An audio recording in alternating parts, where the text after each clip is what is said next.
Wolf of Shadows is the third book in the Shifter Rejected series. Written by Emilia Shaw. Narrated by the AI voice of Melissa and Marcus, published by Google Play. Copyright owned by Harley Romance Publishing. Chapter 1. Talia. I tugged my wolf shifter to the surface, ready for the fight I knew was coming. The ruckus I'd just heard could be something harmless, one of the witch's cats knocking stuff off my shelves maybe? Or a local kid playing a prank. But according to all my instincts, that was doubtful. Very doubtful. As I took another step down the hallway, my heart pounded inside my chest, and my father's voice sounded in my head. Talia, when you grow up, you're going to have to fight him off with a stick. Not a day had gone by without him uttering those words to me. He'd been right, but somehow I doubted he'd meant fight in the literal sense. Yet, here I was in my kitchen armed with a broken broom handle, prepared to battle it out with whomever had broken into the Alpha's house. Fight them off with a stick. Yeah, thanks for that, Dad. I could take care of myself in a fight. A fair fight. I had a sneaking suspicion that it was more than a rogue wolf shifter who was guilty of breaking and entering in this instance. Show yourself. With my makeshift spear at the ready, I crept along the corridor toward my bedroom. I know you're here. What are you waiting for? Come out. Under normal circumstances, taunting a person who had no qualms about breaking into someone's home wouldn't be a good idea. But my circumstances were far from normal. I'd been rejected by my mate, kicked out of my pack, and abducted by an alpha who had given me a home and fueled more than a few heated dreams, I had to admit. And that was just in the past week. The hits kept on coming, and I was sick of taking them lying down. I was finally ready to hit back. Maddox had learned that the hard way when he followed his father's orders and attacked Galen's pack the night before. I wasn't the same wolf that had been used, abused, and tossed away like yesterday's garbage by my former pack. They couldn't hurt me anymore. My old alpha, the pack members who wanted me dead, and even Maddox had lost their hold over me when I'd realized how little they cared for me. They'd had no use for me once my father was dead and buried. And to think I'd almost married Maddox. In stark contrast, Galen's pack had taken me in and protected me when they should have cut me loose the minute they realized I wasn't the bargaining chip they thought I was. I'd fought Maddox the night before and claimed a narrow victory. Still, a narrow win was still a win, and I'd take it. Besting a wolf like Maddox had gone a long way in proving myself to Galen and his pack. I'd surprised them. Hell, I'd even surprised myself. I expected my ex to go home and lick his wounds. Not the physical ones he'd suffered during our fight, shifters healed too fast for that, but the psychological ones. He'd lost a fight to the girl he'd rejected and cast away. A burn like that needed more than aloe to heal. My own injuries were all but gone. Just a few muscle kinks that could as easily be attributed to my afternoon makeout session with Galen as they could an altercation with Maddox. Still, if he wanted to square up for round 2, I was ready. Maddox, I know it's you, I called out, assuming it had to be him or one of his lackeys.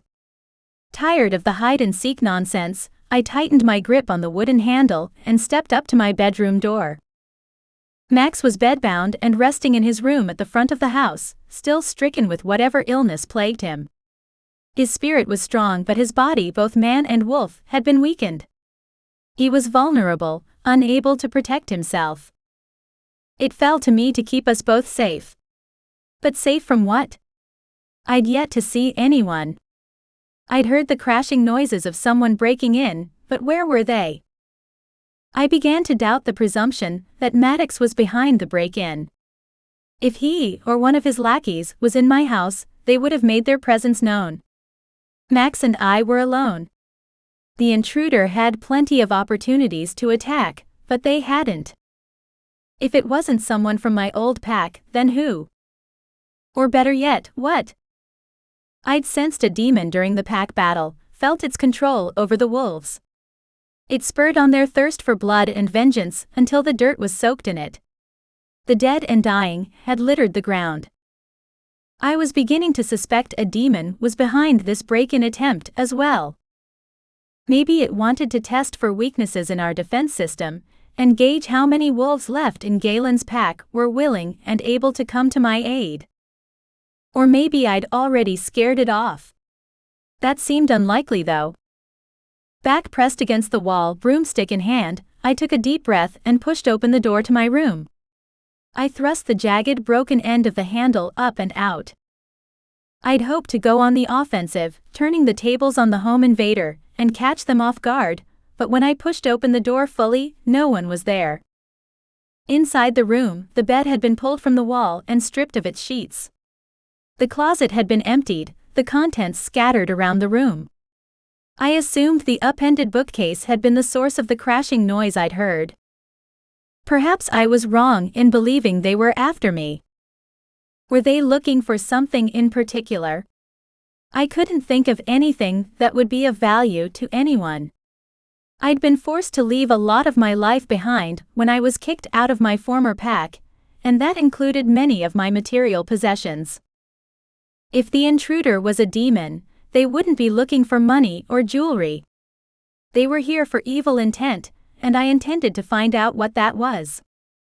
Just as soon as I located the demon, I hopscotched my way around the books scattered across the floor to the other side of my bedroom. A creak came from the direction of the front door. Fuck. Max was up that end of the house. Get away from him. Broom handle tucked under my arm like a javelin, I rushed to the front of the house. A demon waited for me in the kitchen. The yellow-slitted eyes that blinked at me matched the gnarled and stained teeth in his crooked grin. This one looked different to the other demons I'd met. More human-shaped, less flame. But even creepier somehow. "Hello, Talia," the demon said, stretching out each syllable and wringing every ounce of sound possible from those two words. Adrenaline zipped along my veins. My legs trembled with the need to run away. But I couldn't run. Not with Max here, vulnerable. This pack took care of its own, and if I wanted to be a part of the pack community, I needed to do everything in my power to protect Galen's father. Just like Galen would do if he was here. And what I wished someone had done for my father. "Where's your alpha?" The demon wrapped his meaty fingers around the kitchen counter edge, splintering the marble beneath the force of his grip. "He went and left you all alone?" "Who says I'm alone?" I snapped the broomstick in half over my knee and twirled the two pieces in my hand, mimicking a move I'd seen in one of those blockbuster action movies. "The sick old man doesn't count." The demon ran his hand along the counter as he stepped closer toward the front door, then he turned around and came back again. The treads groaned under his weight, threatening to give way. "You're wasting your time playing nursemaid. I can smell the death on him from here. Let me save you the trouble." "I'm surprised you can smell anything over your own stench, and if you even think about touching him, I will kill you where you stand." I steeled my spine, held my ground, and prepared to make good on my threat. "Oh, I'll do more than think about it, little wolf." The demon closed the distance between us. His hot breath was as rank as his body odor. "But I think I'll play with you first." Anger, unlike anything I'd ever felt before, raised its ugly head inside me. This was not the day I would die. Nor would Max. Not on my watch. "Oh, you want to play?" I swung the stick and landed the first blow with a crack to the side of his face, splitting his almost human cheek wide open. "Let's play." He pressed his hand against his cheek, eyes widening at sight of his own blood staining his fingertips. The demon shoved all 4 fingers in his mouth at once and suckled them clean. "I like your spirit, little wolf." He slid his tongue under his lip and sucked his teeth. "I'm going to enjoy feasting upon it." The demon reached for my arm. I whacked him as hard as I could with the piece of broom handle in my left hand. "Foreplay." His grin sent chills down my spine. A wolf after my own heart. Demons don't have hearts. I dodged right out of the way of his left hook and swung the stick to hit him again. And again. My muscles, still a little sore from the night before, ached in protest of another round of abuse, but I refused to quit swinging the stick. I didn't care how big or bad this demon was. I would fight to the last breath. Just like I had with Maddox. "Talia," Max shouted from the bedroom. "Are you all right?" "Tal." He erupted into a fit of coughing. The illness wreaked havoc on his respiratory system, reducing his lung capacity and making it difficult for him to raise his voice. "Talia," he called again. "I'm fine, Max," I yelled, sweat breaking out on my upper lip. That was a lie. I knew it, and he knew it. It didn't stop me from telling another one. "I've got it all under control." Things were far from under control. A demon was in the house uninvited. This didn't feel like the work of my old pack. Maddox and his father had never outsourced their dirty work in the past. They preferred to handle their own business. "What do you want? Who sent you?" I doubted the demon would answer my questions, but I had to ask. These demons had been following me for weeks now. I needed to know who they were in order to find out why. The demon lunged forward, arms outstretched, ready to grab a hold of me and presumably drag me off to hell, or the person who controlled him. I leaned back just out of reach. The tips of his blackened fingertips grazed my forearm. He muttered something that sounded like Latin. I didn't know enough Latin, or any for that matter, to be sure, but I had a terrible feeling whatever he said wasn't good. He narrowed his slitted eyes and crooked his finger, motioning for me to make another move. A request I was all too happy to oblige. I let loose a flurry of blows, hitting any vulnerable or exposed part of his body. A viscous black substance oozed from his wounds and splattered the walls and floor. The demon spat out more of the thick darkened blood and left an inky splotch by my foot. He wiped his mouth from corner to corner on the back of his hand, revealing a vicious smile. My turn. The demon grabbed the floor lamp in the corner, swung for the stars, and connected with my right side. Searing pain exploded in my shoulder socket and raced down my arm. Electric pain all the way to my fingertips was followed by a horrible pins and needles sensation, then nothing. My fingers unfurled their grip from around my makeshift weapon of their own accord. The half-broom handle fell from my hand and clattered against the floor. The demon aimed for my left side and swung again, no doubt hoping to incapacitate me. I moved out of the way and he missed. Even though he had rendered my right arm useless, he could have done much worse given his strength and speed. He was a demon, after all. Strange? He was holding back, wounding me, but never issuing a killing blow. Why? I wasn't going to be so generous. With my left arm, I swung the stick at him. Each whack of my stick was harder than the last. I put everything I had into every hit, hoping to knock him out. With a quick twist of the wrist, I adjusted my grip on the one broomstick I had left, jagged side out, and lunged. The makeshift dagger drove straight into his chest. Ugly black blood spewed out around the wound. I'm a demon, not a vampire. He locked his gaze with mine. I staggered back, pressing my back against the wall. I panted hard. The demon eased the broken handle out of his chest. If it was painful, his stone-cold expression gave nothing away.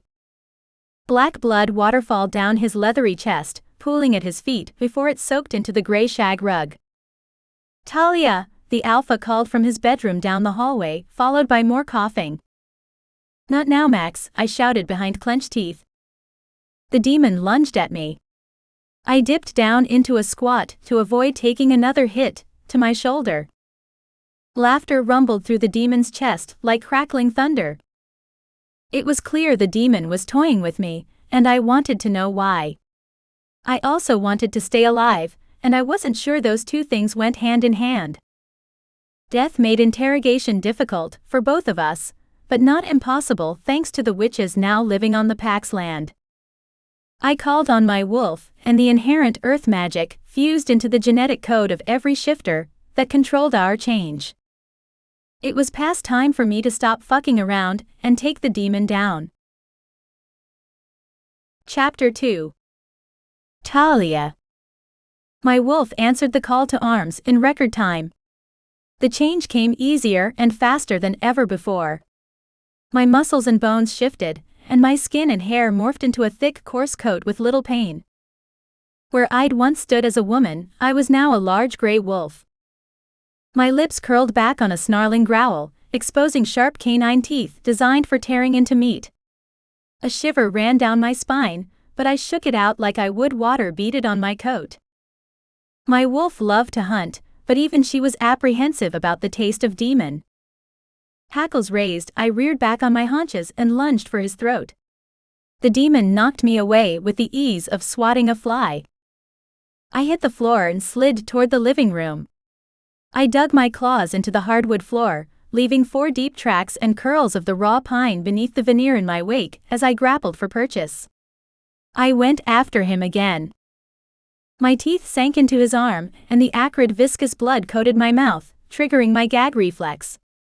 As expected, demon tasted like shit. Wolves are carnivorous, of course, but I found out the hard way there was at least one meat we wouldn't eat.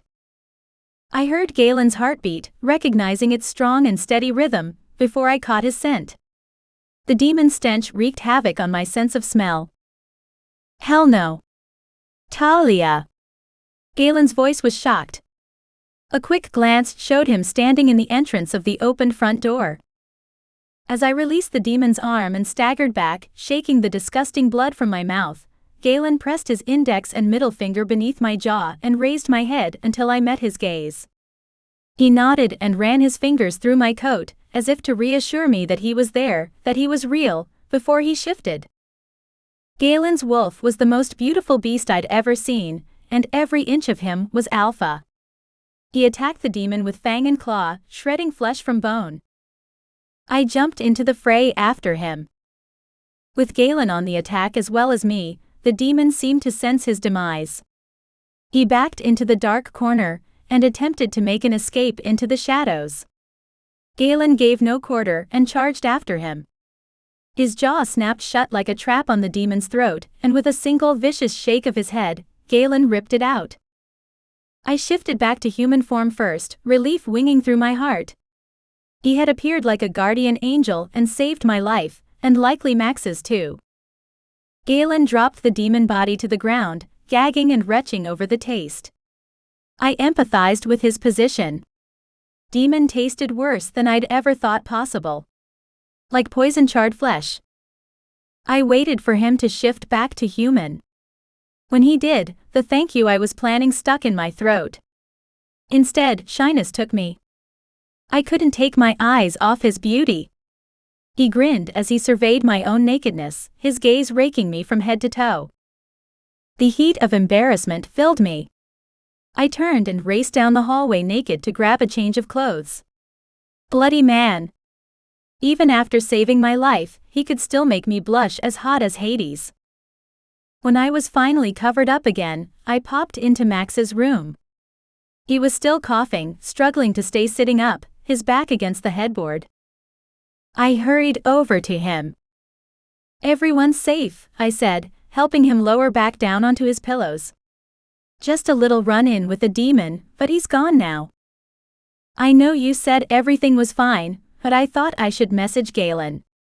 Max tapped his cell phone nestled next to the TV remote beside him on the bed. "Just in case." "Smart man. I can see why you've been alpha for so long."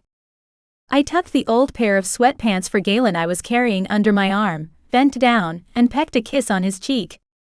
"I'm sure Galen will come see you in a minute, to fill you in on all the gory details." I love story time. The warmth of Max's smile wasn't enough to chase away the sadness in his eyes.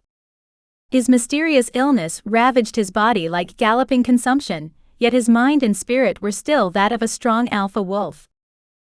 He didn't need to say how much he wanted to be out of his bed and back in the action. It was written all over his face, in the crease between his brows, the lines around his eyes, and the determined set of his jaw. Go on, give Galen something to put on. The sooner he gets dressed, the sooner I get to hear the details. Max patted my hand and sent me on my way. Halfway down the hallway, the pungent smell of sulfur hit me like a sucker punch to the sinuses.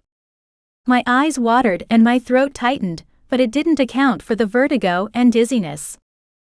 I set my hand to the wall for stability and paused to regain my balance. Talia. What is it? Galen's bare feet patted across the hardwood floor. He was close, but I couldn't open my eyes to look at him out of fear I'd fall. What's wrong? Nothing. I'm okay. Fighting the demon took more out of me than I thought. I took a deep breath, forced my eyes open, and plastered a reassuring smile on my face, but there was no hiding my white-knuckled death grip on the wall. I grabbed you a pair of sweats. I knew exactly where all his clothes were since I was still sleeping in his room and he was crashing on the couch. I hadn't moved any of his things and was still living out of a suitcase. Thanks. Galen caught the sweats I chucked at him. Are you sure you're okay? He mistook my still frozen position in the hallway for being injured when in fact, the sight of his naked body had rendered me immobile. Yeah, I'm good. I licked my bottom lip and let the truth fall from my lips. I'd be better if you left those off though. Max's raspy laugh from his room behind me was the douse of cold water I needed. I think we should talk about what happened first. Galen's devilish smile was a promise of things to come, and caused a ripple of desire to run along my veins. At least I have something to look forward to. He eased the loose cotton pants up and over muscular thighs and chiseled hips, covering the well-endowed part of his body that had snagged my attention. Then he pulled the drawstring waistband tight below his navel. It was almost like he was teasing me, the way he did it so slowly, and it was with difficulty that I lifted my gaze up to his face. Okay. My tongue felt thick in my mouth, making coherent speech difficult. Galen stirred feelings within me that I'd never experienced before. Being with him, the way he looked at me, the way he touched me, left me questioning the years I'd invested in Maddox. Come here. Galen offered his hand for me to hold as I walked back down the hall. We're going to sit on the couch and talk this out until we figure out what. He stopped short when we reached the living room. The place was a mess. Scorch marks on the sofa. Books thrown across the carpet. The coffee table lay on its side. How about the kitchen? I'll make some coffee. I led him down the short hallway that connected the foyer to the kitchen. I think I'm going to need something stronger than coffee. Galen brought my hand to his mouth and brushed his lips against my knuckles. Instant reaction between my thighs. One I tried hard to ignore. In the circumstances, it seemed inappropriate to lust after Galen when the house was trashed and demons were on the hunt. He sucked in a breath as if he felt something too, and turned our entwined hands, exposing my wrist. How did this happen? How did what happen? I rotated my arm for a better look at my wrist. That's a pretty nasty burn. Galen untangled our fingers and held my forearm with both hands. His brow furrowed and the corners of his mouth curved down while he examined the wound. Does it hurt? We should see if one of the witches has a salve to put on that. I can't even feel it. Weird. I don't remember burning myself on anything. I stared at the blistered skin, watching it turn an angrier shade of red before my eyes. The larger blisters engulfed the smaller ones, merging together until a bizarre symbol that resembled a hieroglyph took shape on my arm. This is. Fear held me in its icy grip as I remembered the demon touching me and quoting Latin, raising goosebumps over my skin. A chill raced down my spine. This isn't good, is it? We need to talk to Marguerite and the coven. Now. Galen spun me around, flattened his palm against the middle of my back and nudged me toward the front door. The walk outside and along the road was like an out-of-body experience. I knew my legs were moving. I could see the bend of my knees as I took a step, one foot shuffling in front of the other, but I couldn't feel the ground beneath me. The coven to which Galen had granted sanctuary had set up an encampment on pack lands. He had allowed them to use some of the cabins, but they'd also built their own private tents. Unlike the witches who still lived outside the property lines, the few who sought shelter from the wolves were symptom-free of the curse that drove everyone mad, and these coven members on pack territory remained untouched by the demons. Which was more than I could say for myself. It was obvious the wound on my arm was not an ordinary burn. I hadn't done anything to cause the injury, and my wrist had been blemish-free prior to the fight with the demon. I'd been so preoccupied with not dying at the time, but there was no denying it. I'd been marked by a demon. Galen called Marguerite on his cell as we marched toward the cabins. He instructed her to lower the wards around their homes, giving us safe passage through to meet her. It was the first time he'd spoken since we left my house. He explained the new lockdown procedures and intensified wards that had been put in place whenever there was an immediate threat to pack or property. I wasn't an initiated member of his pack, and there were a handful of vocal wolves that made their opinions on the matter of my presence well known. But over the course of the short time I'd been here, Galen had treated me better than my own pack. It was the most I'd belonged in my life. Even when I'd been betrothed to Maddox, there had always been something missing, like I was the last piece to the wrong puzzle. All that had changed after Galen, which seemed crazy when I considered the circumstance of how we'd met. Or maybe I was just crazy. My life had been in a free fall with no end in sight for weeks now. A nervous breakdown seemed totally within the realm of possibilities after what I'd been through. How else could I explain my feelings for Galen and his father, or the rest of the pack for that matter? Sarah is around. She's going to try and help us, Galen explained. Oh great. I liked Sarah. She was younger than most of the other witches, and had a nice nature. Galen and I continued down the main road of the pack lands, toward the south end where the witches were housed. Sarah waited outside one of the bachelor cabins that had been sectioned off for the coven. Her long red hair was twisted up into a bun on the top of her head. She wore a black silk robe over matching pajamas, the fabric a stark contrast to her pale skin. Sarah hurried down the steps of the cabin and stepped in front of one of the pop-up tents some of the witches had set up in the front yard. They'd complained about the size of the housing and worked some of their magic to add to the accommodations. The tent looked far too small for one grown person, let alone the three of us, but on the inside it was glamping to the max and large enough for a party of 12. I'd experienced their expanding magic several times, and it never ceased to amaze me. Sarah unzipped the opening and pulled back the flap, holding it open while Galen and I crawled through. This never gets old. I spun a slow circle in the entranceway, marveling at the details within the spell she'd crafted. She had everything a witch could want, from couch to cauldron to kitchen sink. Can you spell the Alpha's house? I'd love a bedroom, so I don't need to steal Galen's anymore. Of course I can. Sarah grinned. But I'm not sure how the Alpha will feel about that. Or Galen. I slanted a look at Galen, who simply raised a brow at me. You're right. I focused on the idea of the Alpha, not the sexy man standing in front of me. I'd better ask Max first. It wasn't my house, so I really shouldn't have said anything. She locked her fingers together, turned her palms out, and raised her arms above her head, sighing as she stretched. So, Galen didn't rush you over here to discuss renovations. What's the emergency? Fear and shame drove me to clamp my hand over my wrist, hiding the mark seared into my flesh. It's not going to go away on its own, Talia. She needs to see it. Galen pried my fingers from around my wrist and lifted my arm up for examination. Holy shit! Sarah's wide-eyed expression did nothing to quell my fears. That's a demon, Mark. Yeah, we kind of figured that part out on our own, Galen grumbled. I had no idea what it meant for the future. Was it like a homing beacon?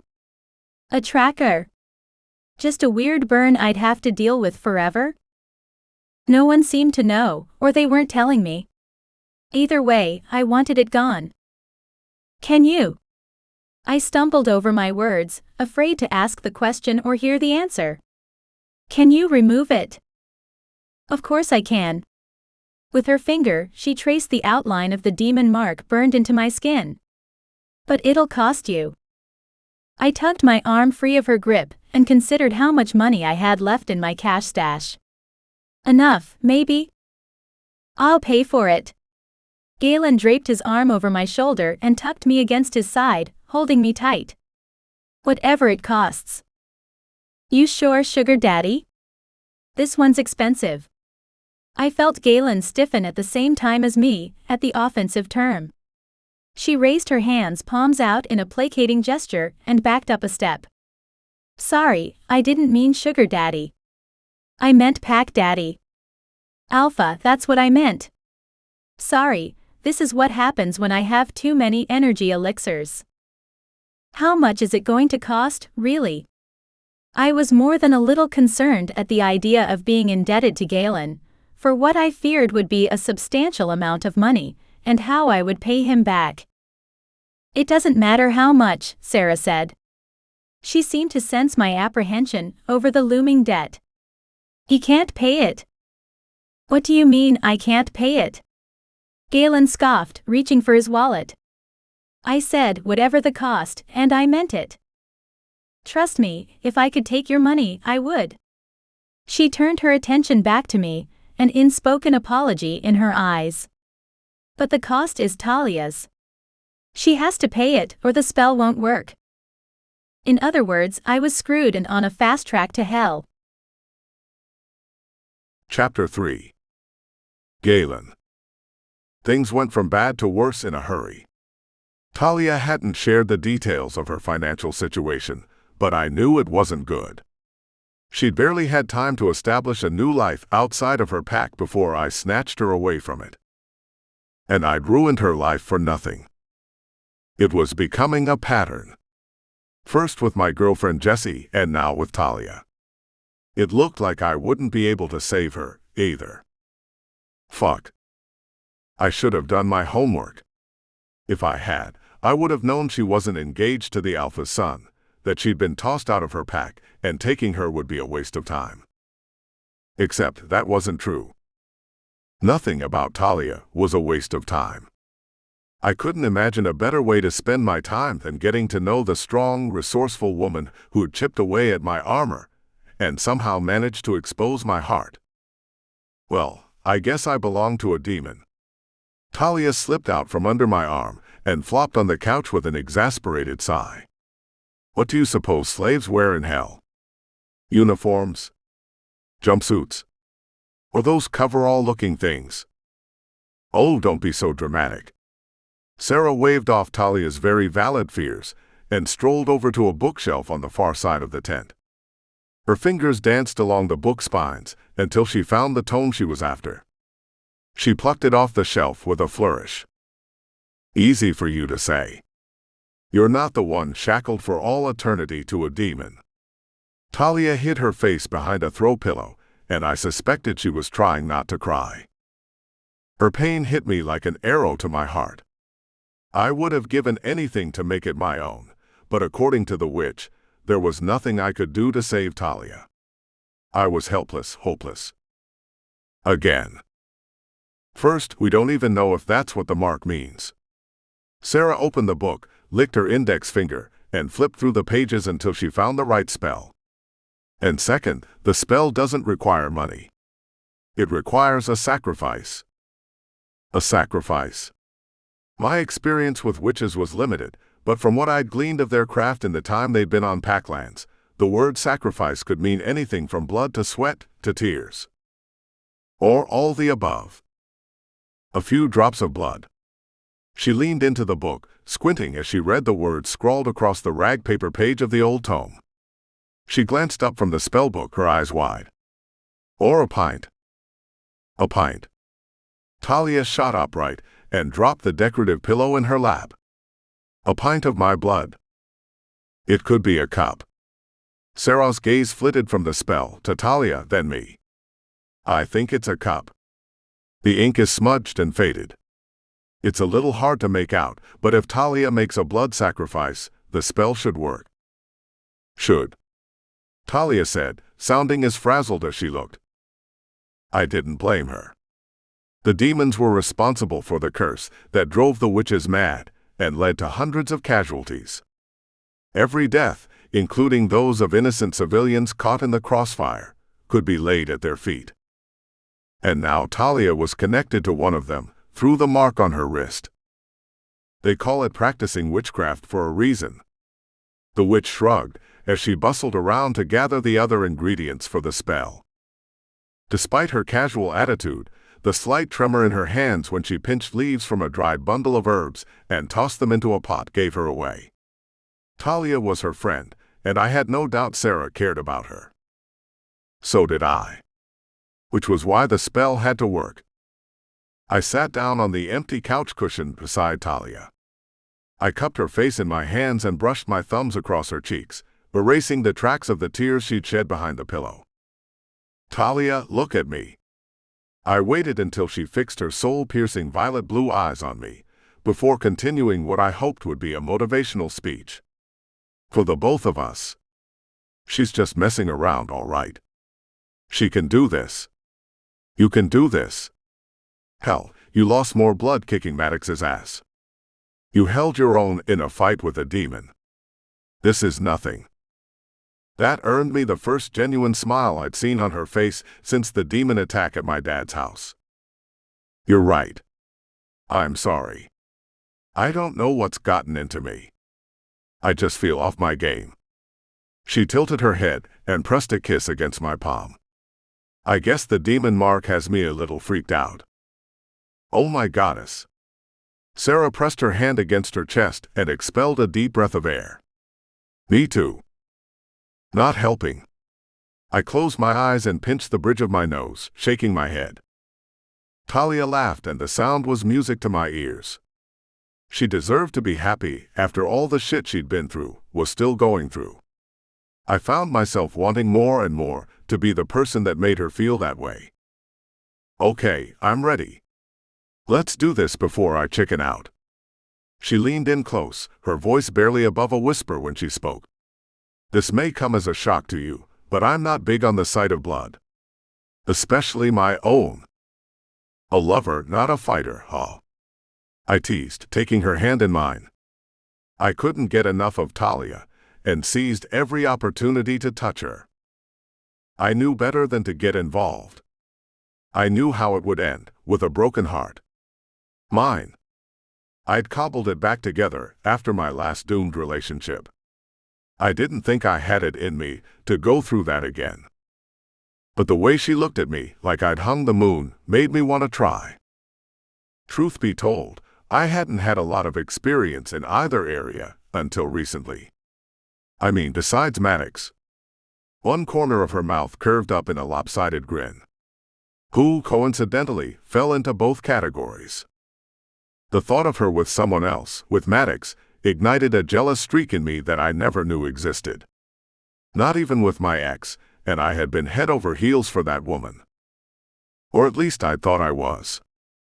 The way I felt about Talia had me questioning every relationship I'd ever had, and whether I knew what love truly was before I met her. It pained me to admit it, but I wasn't sure that I did. The one thing I knew for sure was that Maddox didn't deserve her, or the years she'd given him. What I wouldn't give for a fraction of that time with her, moments curled up beside her in bed. This woman would be my undoing. Sarah finished her preparations and handed Talia an athame. The short Damascus steel blade, used for rituals and ceremonies, was etched with runes down the center and razor sharp. Will you do it? Talia set the dagger in my lap. I don't think I can do it myself. Look at my hands. They're shaking. Her nerves were getting the better of her. Talia had a lot riding on her friend's spell. So did I. If something happened to her, if she was hurt or the demon claimed her, I'd never forgive myself. I couldn't lose her. Especially to a demon. We didn't know what the symbol meant, but it was pretty obvious it wasn't anything good. Demon marks weren't just handed out by Hellspawn. They were a form of currency among demons and a barter system with humans, and werewolves apparently. Demons used them to seal a deal, a piece of your soul traded for a wish from the destitute and desperate. The mark was physical proof of a contract made, carried through life and claimed upon death. But Talia had made no such deal. The demon had branded her with its mark on her wrist, claiming a piece of her soul without Talia getting anything in return. That shouldn't have been possible. I picked up the blade and turned it over in my hand, taking care not to nick myself with the sharp edge, contaminating the blood sacrifice with my DNA. The ornate handle, encrusted with opal and other semi-precious stones, felt lighter than I expected. In fact, the weapon was perfectly balanced. Talia held my gaze, and with a nod of assurance that she was ready, held out her hand. I supported her hand with my left, and traced the line running across her palm with the blade of the athame.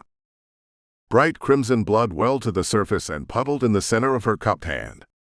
Sarah rushed over with a silver chalice to collect the sacrifice. Talia lifted her hand from mine and squeezed it into a fist over the goblet, pumping her fingers to increase the flow. Is that enough? Talia looked a little green, and I worried she might pass out. Let me see. Sarah peered around Talia's bloody hand into the cup. That's plenty. Here, this will help stem the flow of blood and speed up the healing process. She removed the cup from under Talia's hand, exchanging it for a bandage she grabbed from the side table, a wound dressing slathered with a sweet-smelling poultice. She wrapped the bandage tight, tucking the loose end into one of the folds, and turned Talia's hand over to examine her work. Satisfied with the dressing, she gave Talia her hand back, and took the silver chalice filled with her blood to a small countertop cauldron with a firebox underneath. She blew on the smoldering embers, bringing them back to life as she stoked the fire. The sap in the pine crackled and popped, fueling the fire as it oozed out of the wood pulp. Sarah checked the spell book, muttering to herself as she grabbed various jars and added a pinch of this and a dash of that. She finished the concoction with the dried herbs she'd already prepared and spoke the words needed to invoke the spell. Drink this. All of it. She thrust the goblet into Talia's hand. Bottoms up.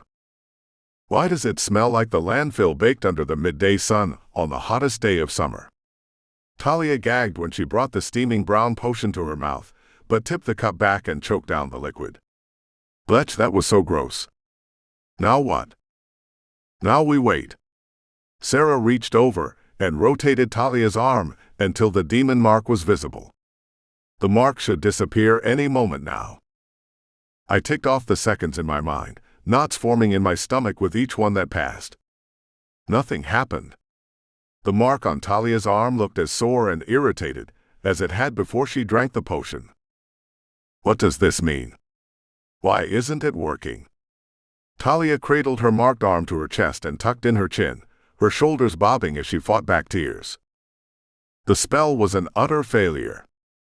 That was what it meant. It didn't take witchcraft to figure that out. I don't know. Sarah sat on the edge of the couch cushion, pulled Talia into her arms, and rocked her back and forth. I'm so sorry, Talia. I followed the spell's instructions to the letter. I don't understand what went wrong. What am I supposed to do now? Fight off every demon that tries to take me. Talia shifted in her friend's arms and looked to me for answers. I gave her the only one I had, yes. But you won't do it alone. I'll be with you, as will the pack. My wolf paced behind my ribcage, ready to burst free at any moment. He wanted to hunt down whoever summoned the demon and deliver his own special brand of justice. Pack justice. As Alpha, it was my responsibility to enforce the rule of law. I was the judge, jury, and executioner. I couldn't have agreed more. When we found them, and I had no doubt that we would, they would pay in spades for what they did to Talia. I can ask the other members of my coven. If there's another spell that will work, the High Priestess will know it. Sarah used the cuff of her sleeve to wipe Talia's tears and brush the stray hairs out of her eyes. I'm calling a pack meeting. I stood up, pulled my phone out of my jeans pocket, and paced the floor while dialing David's number. He answered on the first ring. Hey, get everyone together to the meeting hall. We need to talk, all of us, including the witches. I'm at Sarah's place. We'll bring the coven and meet you there.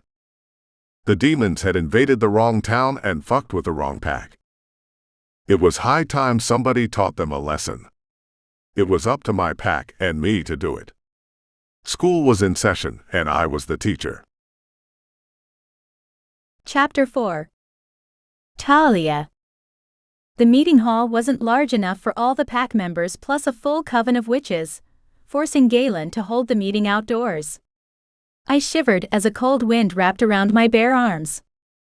Galen offered me a sweatshirt he'd stowed in the back of his Jeep, and I nestled into the added warmth of another layer, and Galen's comforting scent permeating the heavy cotton fabric. The sweatshirt hung down at my knees like a sack dress, drowning my small frame. I rolled the sleeves at the cuffs, leaving enough material to cover the demon mark on the inside of my wrist. Then I wedged my way to the front of the crowd that had gathered around Galen, who was busy thanking everyone for coming on such short notice. I've asked you all here tonight to discuss the problems with the demons in our town. They're testing us, coming onto Packland, and tonight they attacked someone under my protection. Galen left out my name, and the demonic brand seared into my flesh, but everyone seemed to know who he was talking about. I felt the weighted gaze of his pack members bearing down on me, and was grateful he decided not to make the demon mark public knowledge until we knew what it meant or what it would do. While most of the pack had accepted me, there were still outliers wary of a castaway from a rival pack. Not that I blamed them. After my former pack attacked them, and the casualties suffered under the orders of Maddox and his father, I wouldn't trust anyone from my pack either. In fact, I didn't. Galen's pack was the polar opposite of the one I'd been raised in. This was a community where people supported each other and worked together. I wanted more than anything to be a permanent part of it. I had hoped to prove myself and earn a place among them. That was before I was demon-marked. My world had been turned upside down. Again. I had no clue if the demon would kill me or claim me. Both of those scenarios were horrible, but being claimed by a demon scared me more than anything. There had to be a way to remove the mark. I just needed more time to figure it out. But time wasn't on my side. It seemed determined to work against me. The demons in town grew bolder. Maddox and his father were hell-bent on seizing control of the whole territory and usurping Galen. I wanted justice for my father's murder. And the town residents were caught in the crossfire. The universe threw everything it had at me all at once, and I struggled to keep up. I thought the public humiliation of a broken engagement and being kicked out of my pack was the worst thing that could happen to me. How naive could one person be? I saw things clearly for the first time in my life. Maddox had done me a huge favor without even realizing it when he'd ended our relationship. I'd thought we loved each other, but I couldn't have been more wrong. Being alone was better than being trapped in an unhappy relationship. The alpha of my pack had murdered my father. If he hadn't cast me out, justice would never be served. Not without a challenge. But outside of the pack, vengeance was mine. And then there was Galen. If I'd been engaged to Maddox and an active member in my old pack, there wouldn't have been a place for him in my heart. And he'd taken up residence there in such a huge way that I now couldn't imagine my life without him in it. Galen wrapped up the why of the meeting and moved on to the what, as in, what he planned to do about the current demon situation. That's Marguerite, the high priestess over there. Sarah had to elbow her way through the crowd to join me in the front row. She pointed to an older woman with silver hair and piercing blue eyes. When the meeting's over, we'll ask her about, your little problem. Werewolves had excellent hearing, so I appreciated her discretion, but my problem was far from little. It was a huge problem that left me feeling anxious and overwhelmed. Still, I was grateful to have a friend who stuck by my side and wanted to help. We listened to Galen talk about the enhanced perimeter wards the witches agreed to install, along with their offer to upgrade the ones already in place. His decision to give them pack protection and allow them into pack lands had forged a powerful alliance with the Coven. It was an equal partnership, and that meant the wolves wouldn't be able to rely solely on the Coven's magic for protection. They needed to bring something to the table as well. Which brought Galen to his second point in the meeting, one that grabbed my attention and refused to let go. Watches were to be added to the regular security protocols in place. His beta would assign each wolf a partner. The pair would then be given a 4-hour shift patrolling the borders of the packland and alerting Galen or his beta of any demon sightings. Under no circumstances were they to risk the wards and engage with the demons, unless the latter crossed the property line and entered pack lands. I wanted to help protect the pack and planned to volunteer for a watch as soon as the meeting was over and we'd spoken to the high priestess about my mark. It was a chance for me to return the favor to Galen's pack for taking me in, and to prove to the few skeptics that remained that they were wrong about me. 2 wolves, 1 stone, so to speak. I'm going to see if I can get Marguerite's attention, let her know we need her help before she takes off to work on the wards. Sarah pulled me into a hug, squeezed tighter than normal, and whispered in my ear. You'll be okay by yourself, right? Of course. I'm a werewolf, remember? I'm never really alone. I swept away her worries with a much-needed laugh and squeezed her back. The oversized sleeve of Galen's hoodie slid up my arm, exposing my wrist. I yanked the sleeve back down, clutching the cuff in my hand to ensure the mark stayed out of sight. To my relief, no one seemed to notice. That was a close call. If someone saw the demon's mark, they might have reason to question Galen's leadership and loyalty to the pack for withholding information that could affect everyone. That was something the members of my old pack would have done. Not out of concern for the pack, but as a power play. Anything to gain the advantage and jockey for a better position in the pack.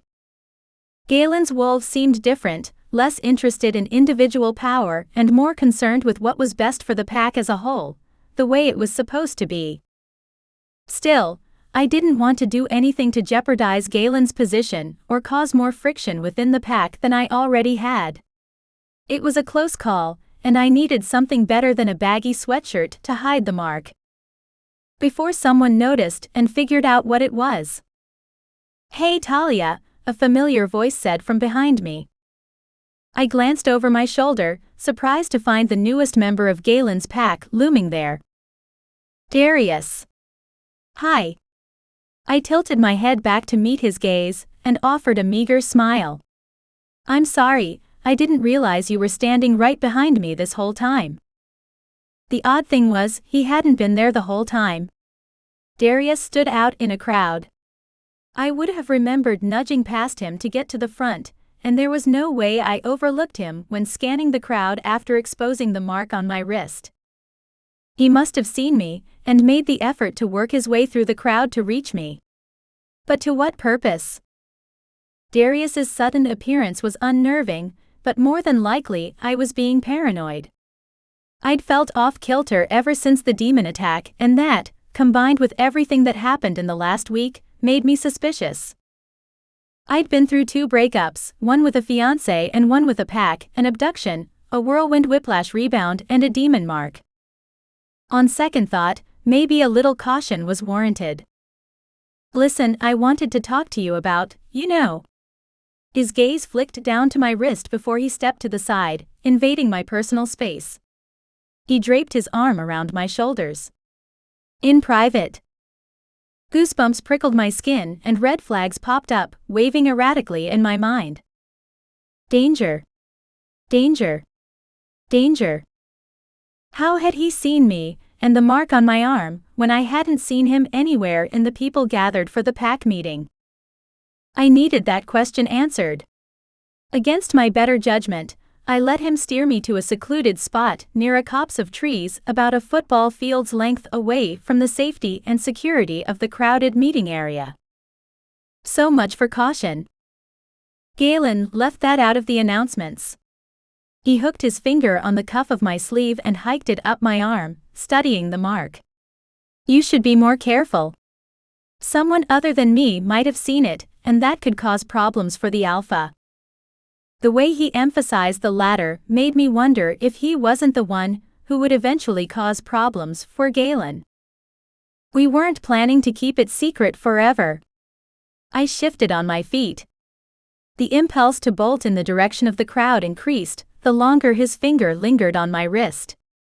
It happened a couple of hours ago, and we were hoping to find out what the symbol means before we said anything.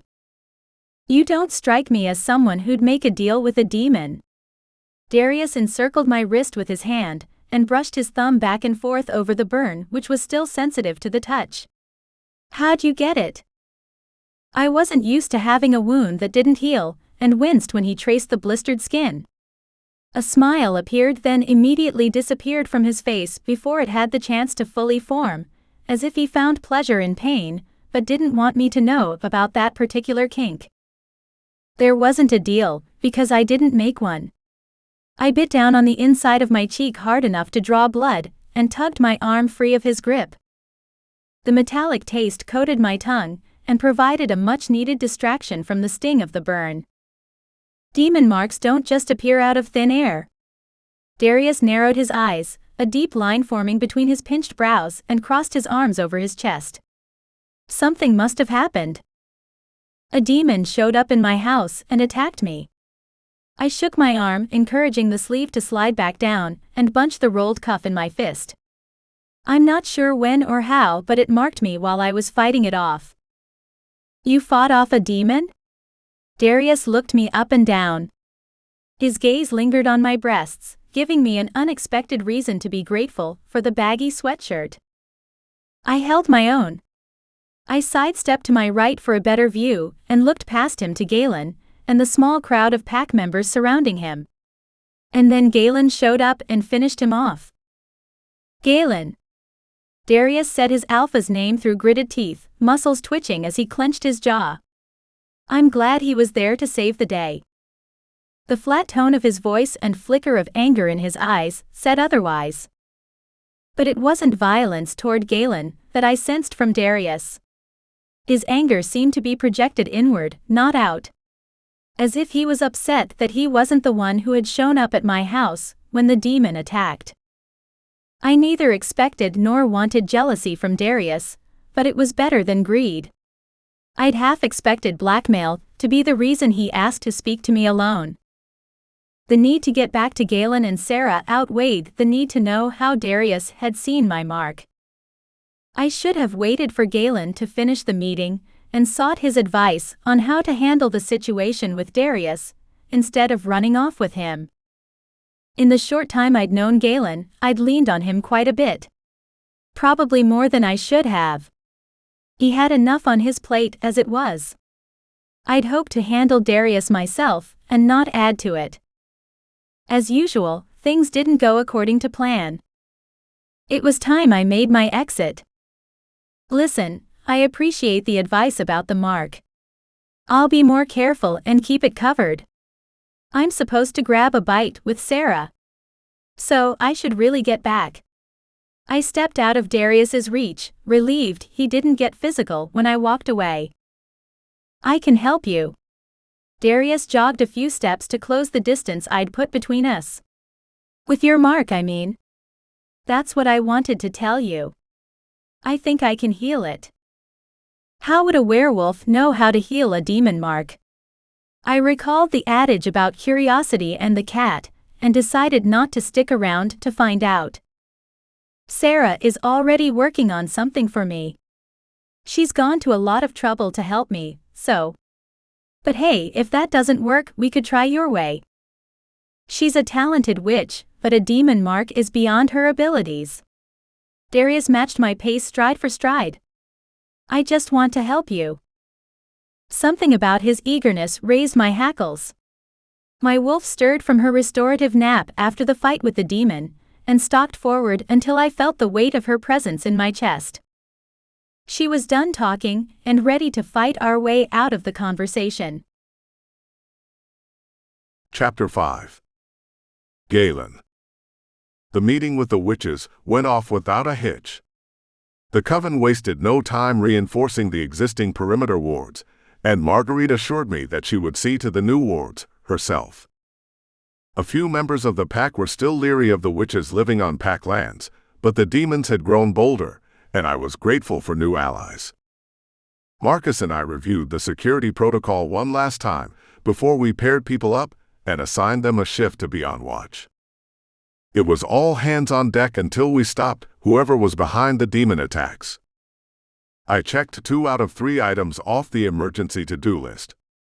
The last item on my list was for Talia to show Marguerite the demon mark and get the High Priestess's opinion on how to remove it.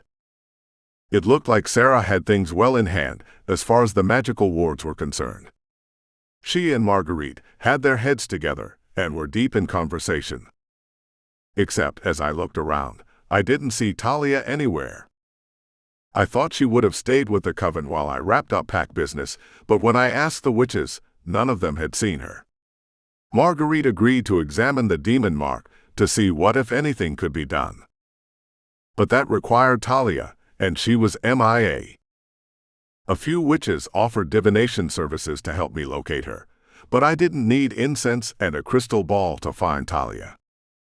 Not when my wolf could pick up her scent and follow her trail. I backtracked to the last place I'd seen her and sniffed out the different scents in the air until I found the one unique to Talia: orange blossoms and sunshine. The strength of her scent trail ebbed and flowed, almost disappearing when I reached the spot where she had stood during the meeting. There were too many witches and wolves in one place, muddying the trail. I closed my eyes, inhaling a deep breath through my nose, and let my wolf go to work. There. It was faint, but it was enough. I followed her scent away from where the crowd was gathered to a more isolated area of the property. The smell of orange blossom intensified, but there was something else too. Something not Talia. Something male that put my wolf on edge. Neither of us were thrilled with Talia being alone with another guy. Jealousy reared its ugly head, making my fists tighten. I recognized the other scent. Darius. What's she doing with him? There was something off about the newest member of our pack. I couldn't put my finger on what it was, but the more time I spent around him, the more worried I became. The decision to bring him into the pack was on me, and I hoped I hadn't made a mistake. With demon attacks and a curse on the witches, we needed as many wolves as we could get. I hadn't vetted him the way I normally would a new member. It was a rash decision, made out of necessity. One I hoped didn't come back to bite me in the ass. I caught a glimpse of Talia near a small grove of evergreen trees, a secluded spot perfect for an intimate conversation. Or something more. Wolves were skilled hunters, stalking their prey before they attacked. My wolf and I were no exception. I treaded lightly, each step precise and without a sound. Darius came into view, his fingers curled around her wrist and a possessive streak in his eyes. It seemed he'd taken an interest in Talia as well. My wolf never doubted our prowess and welcomed the competition. I wished I shared my wolf's confidence and had to stifle a growl at the sight of another man touching her, regardless of whether or not the touch turned out to be innocent. When it came to pack business, I had the courage and determination needed to lead. The same could not be said for relationships. Not after Jessie. Her death broke me. I'd pieced myself back together for the sake of the pack and focused all my energy on our community, but the personal scars were still there. I was damaged goods. Talia was a salve to my tattered soul. I caught glimpses of a future I thought I'd lost whenever we were together, but if I examined it too hard or looked too long, it disappeared. As much as I wanted to, I couldn't open my heart enough to commit. Her wolf called to mine in a way I'd never felt before, and it scared the hell out of me. Talia seemed to have all the confidence I lacked and knew what she wanted. Or at least, she knew what she didn't want. And judging by her body language, the only kiss Loverboy was going to get from her was a fist across his lips. I shouldn't have doubted her. There you are. I kept my pace and my tone casual, closing the distance between us as if I were out for a moonlight stroll. I was looking for you. Figured you'd need a ride home. It wasn't the night for a challenge. Not after a demon had attacked Talia. There wasn't any room left on my plate for more problems. When this was all over, if Darius wanted to throw down a challenge over Talia, I would be more than happy to accept. In the meantime, her safety and the safety of everyone under my protection was my #1 priority. Well, considering you drove me. Talia unfurled her closed fist and stepped away from Darius, joining me at my side. Darius kept me company while you were finishing up. I'd spent enough time with her to pick up on subtle nuances when she talked. There was more to the story, no surprise there, and I'd hear the rest of it as soon as we were alone. Galen. From Darius's curt nod and clipped one-word greeting, I assumed he wasn't all that pleased to see his alpha.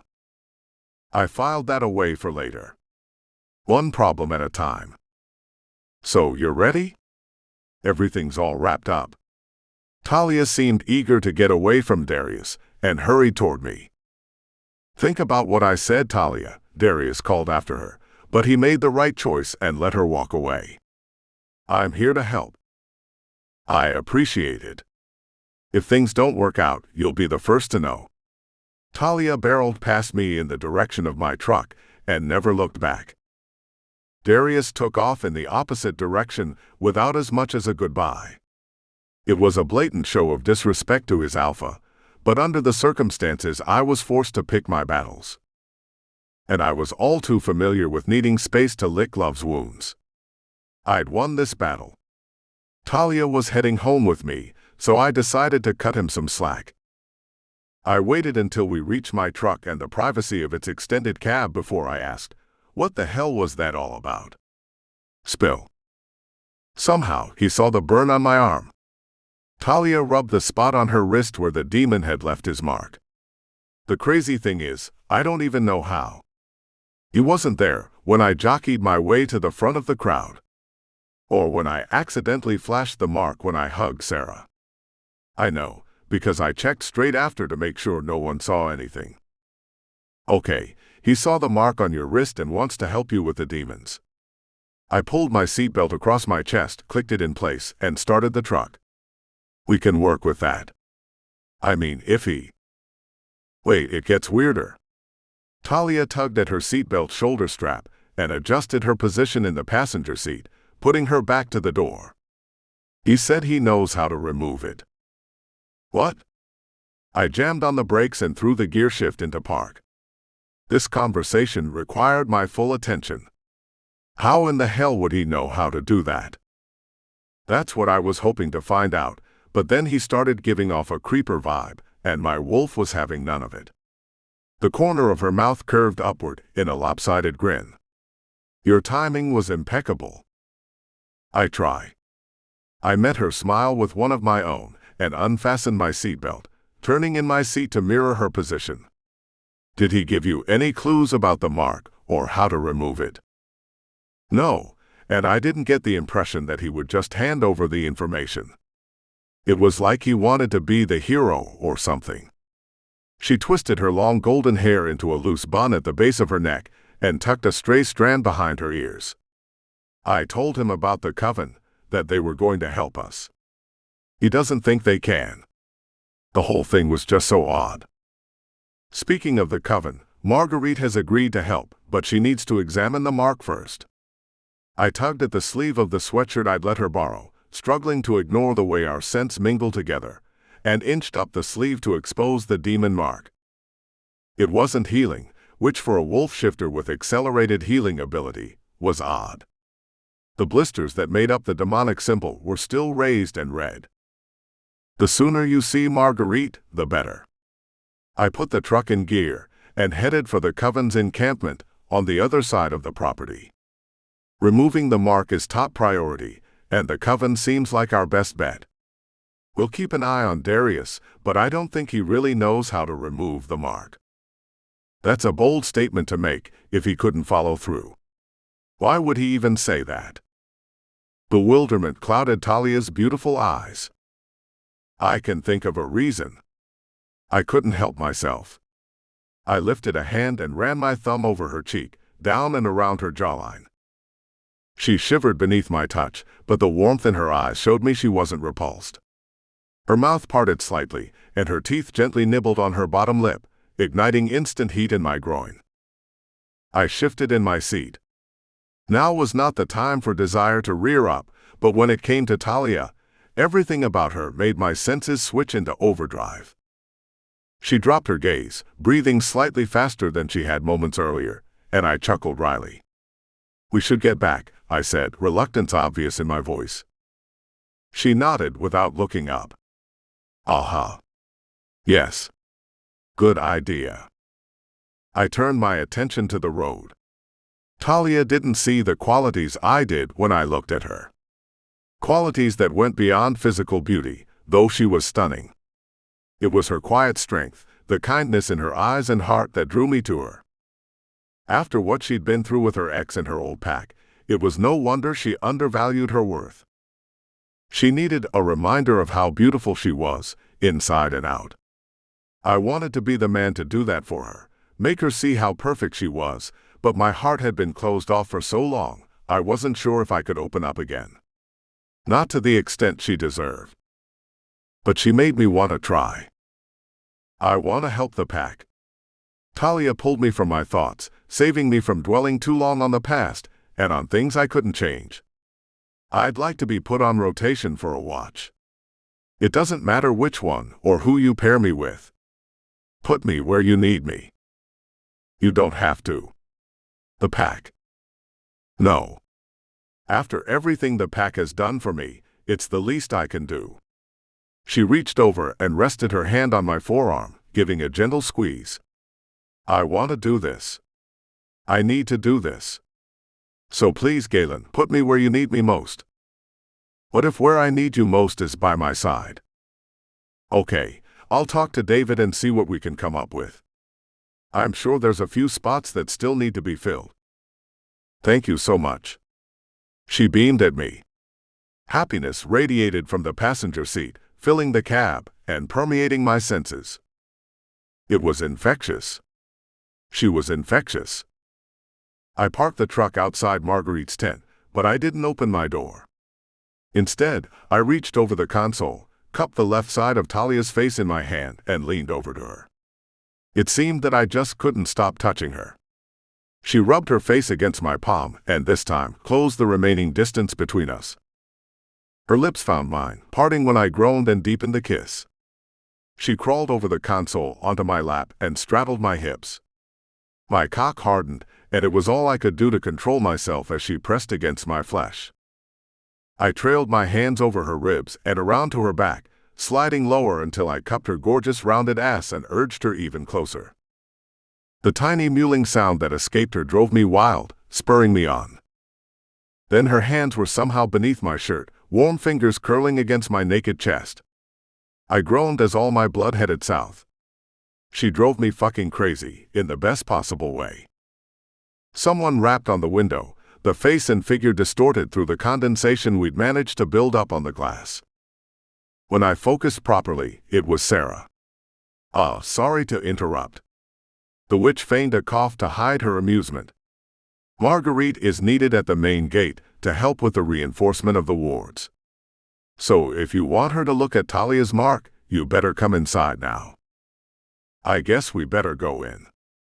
Talia rested her head on my shoulder and nuzzled into the crook of my neck. The warmth of her breath against the sensitive spot raised goosebumps on my skin. Yeah, I guess so. Talia climbed back to the passenger side and got out of the truck. You coming? She laughed, catching the double entendre after the words left her mouth. Don't answer. I was hoping to. I flashed her a mischievous smile and winked before flicking my gaze down to my lap and adjusting myself. These jeans were damn tight. You go ahead. I need a minute. She raked her gaze downward and pulled her bottom lip between her teeth. Not helping Talia. Sorry. Her laughter as she shut the passenger door said she was anything but. The sway of her hips as she followed Sarah inside Marguerite's tent didn't help my situation either. The witches needed to come up with a way to remove Talia's mark, and fast. If something happened to her, I'd never forgive myself. Talia deserved a happily ever after, and I was going to do everything in my power to see that she got it. Chapter 6. Talia. Marguerite examined the mark and sketched a copy of the symbol in a leather-bound journal. She questioned me about the attack and took particular interest in the physical characteristics of the demon. I wished I'd paid better attention. My description lacked detail and left her with more questions than answers. At the time, I'd been more concerned with staying alive than the color of the demon's eyes or scars marking his body. She believed the solution to my problem, removing the demon mark and any claim he may have had on me, lay in uncovering his identity. According to Marguerite, we needed to summon the demon and force him to remove the mark while he was bound inside a summoning circle. But to do that, we needed his name. Easier said than done. It wasn't like there was a demon directory where we could just look him up. She assured me that once she finished with the wards, translating the symbol and locating the demon would become her top priorities. It was hard to say who was more disappointed, me or Galen. He stormed out of Marguerite's tent and waited in his truck while I said my goodbyes, and apologized for his misdirected anger. No need to apologize, dear. I didn't take it personally. Marguerite took me by the hand and ushered me out of her tent. Galen is a friend and ally. His feelings for you run deep, and that scares him. So does the prospect of losing you before he has the chance to make you his. Make me his. The idea sent an immediate frisson of desire down my spine. When I returned to the truck, I sat in the passenger seat with my hands folded in my lap and stared out the side window as we drove back toward Galen's house. I watched the coven's encampment get smaller while I considered what Marguerite had said about Galen's feelings for me. He was physically attracted to me. That much was clear, but the rest of his feelings were muddied and left me confused. Whenever we got close to intimacy on an emotional level, I felt him pull away. Something was holding him back. Marguerite said he was scared, and I assumed that had something to do with his ex. I'd yet to hear the whole story, but I knew all too well about bad breakups and had my own scars to prove it. Clearly, we both needed to work on resolving our past if we wanted to have a future. Galen drove me home, escorted me inside, and checked the house for any sign of demons. After a thorough search of every room, he seemed satisfied I was safe, at least for now, and went for a quick visit with his father before heading out for his turn on watch. That became our routine for 7 uneventful days. He split his time between his duties protecting the Packlands and checking in on me and Max. The bond he had with his father was a painful reminder that my father had been taken from me too soon. I missed my dad, and the need for vengeance grew stronger with each passing day. The demons continued their attack on the town, but kept their distance from the Packlands and our house. The witches had obviously done a great job with their warding. Last night, before he'd headed out on his watch, Galen expressed concern for the coven. One of the witches who refused to relocate, choosing to stand her ground with the townspeople instead, had been afflicted by the effects of a demon, driving her insane. He worried about the witches under his protection, and whether he could keep them safe from the demon's effects. I killed time waiting for my first watch by taking care of Max and tackling a few overdue chores. The Alpha said his house had never been so clean, but I could only rearrange the furniture so many times.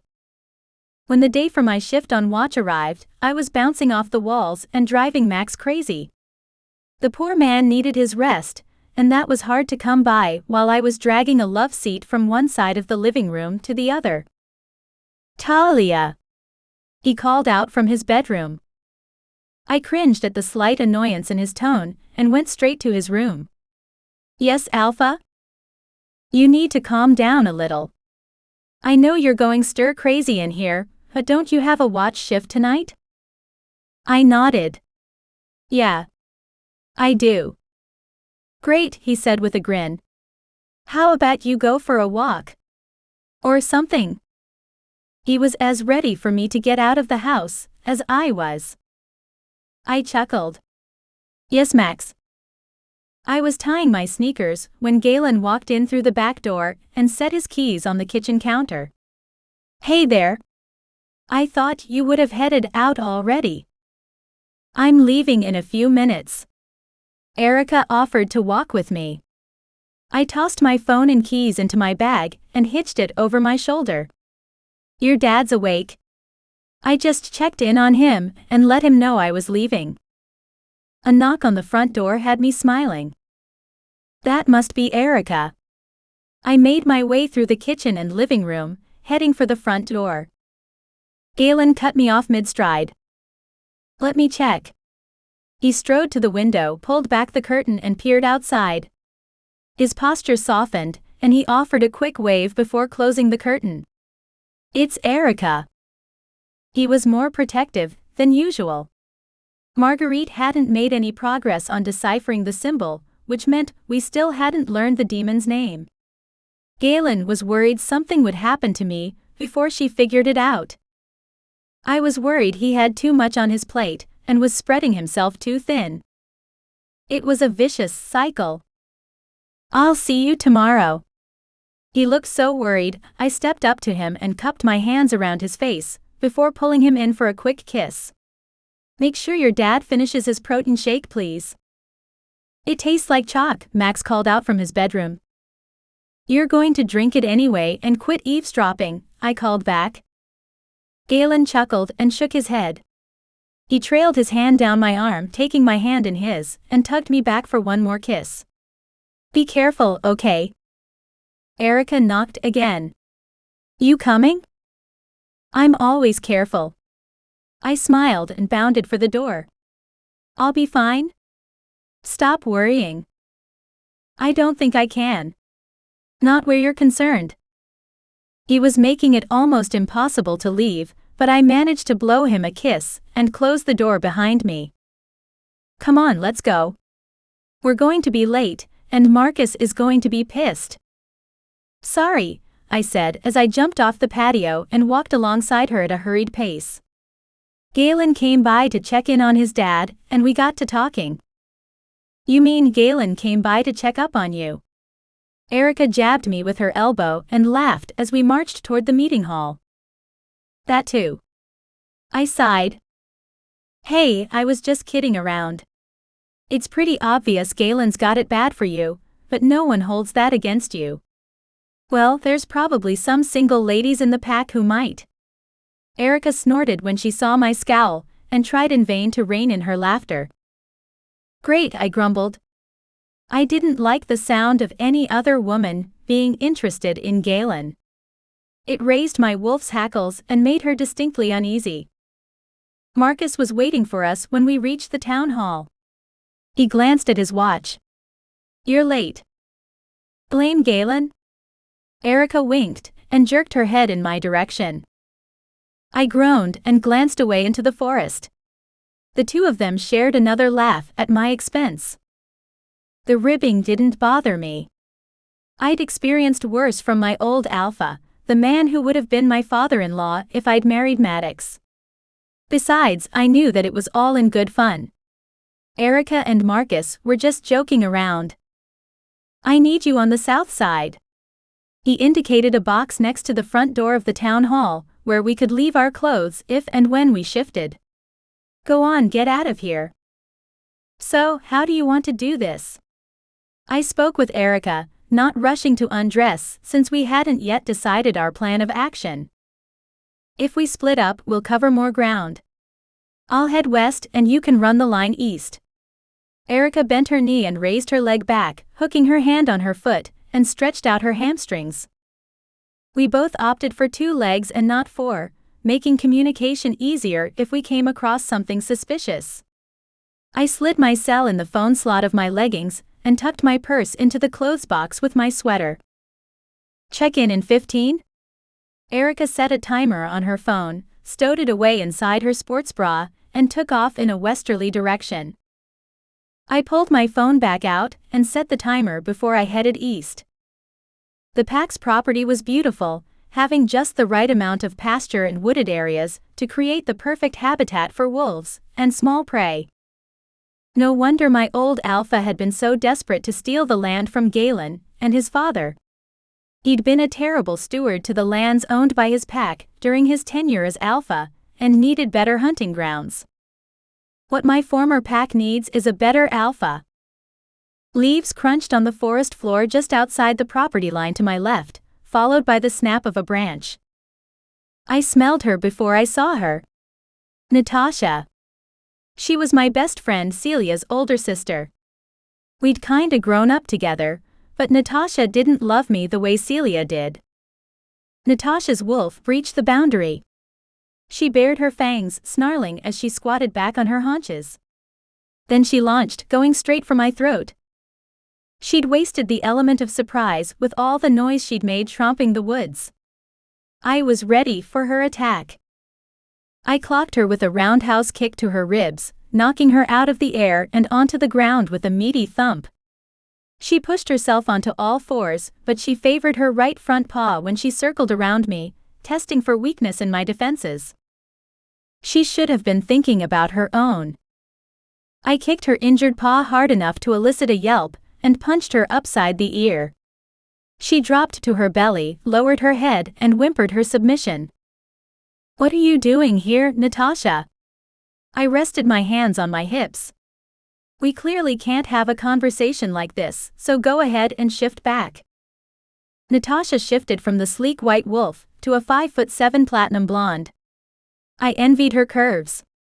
I did not, however, envy her predicament. Well? I tapped my foot, but the grass tamped the sound and dulled the effect. How many more are there? It's just me. She raised her hands in a placating gesture. I swear it. He sent me here to scout the boundary, and if I saw you, I was supposed to take you out. Well, Maddox and the Alpha are going to be really disappointed because you're a terrible scout, and a worse assassin. I pulled out my phone and texted Erica. I think we both know that I wasn't really trying, Talia. Natasha scoffed and crossed her arms over her midsection. As much as it pained me to admit it, she was right. I'd seen Natasha in action, and she was a gifted hunter and fighter. She held her own against the larger wolves in my old pack and earned her place as scout and once upon a time my friend. But that felt like a lifetime ago. Fine. You were holding back. I spared a glance over my shoulder in search of Erica. The pent-up tension eased from my neck and shoulders when her gray coat broke through the shadows of the trees. She must have shifted to get to me faster. So, why even show yourself if you weren't going to follow through with the attack? I slid my phone back in my pocket to keep my hands free in case she decided to get squirrely on me. You caught my scent. She shrugged as if that explained everything. In a way, I supposed it did. Erica burst onto the scene, tongue out one side of her mouth and panting. She padded up beside me and sat back on her haunches next to my leg. Her presence added to my strength and made it easier to confront Natasha and my past. So, why did you pull your punches? What could you possibly have to gain by failing your mission? I couldn't wrap my head around why she would choose to do such a thing. Not everyone in the pack wants you dead, Talia. She raised her head, jutted her chin, and met my glacial gaze. Why, because they miss me? Like they wanted me to be a member of the pack?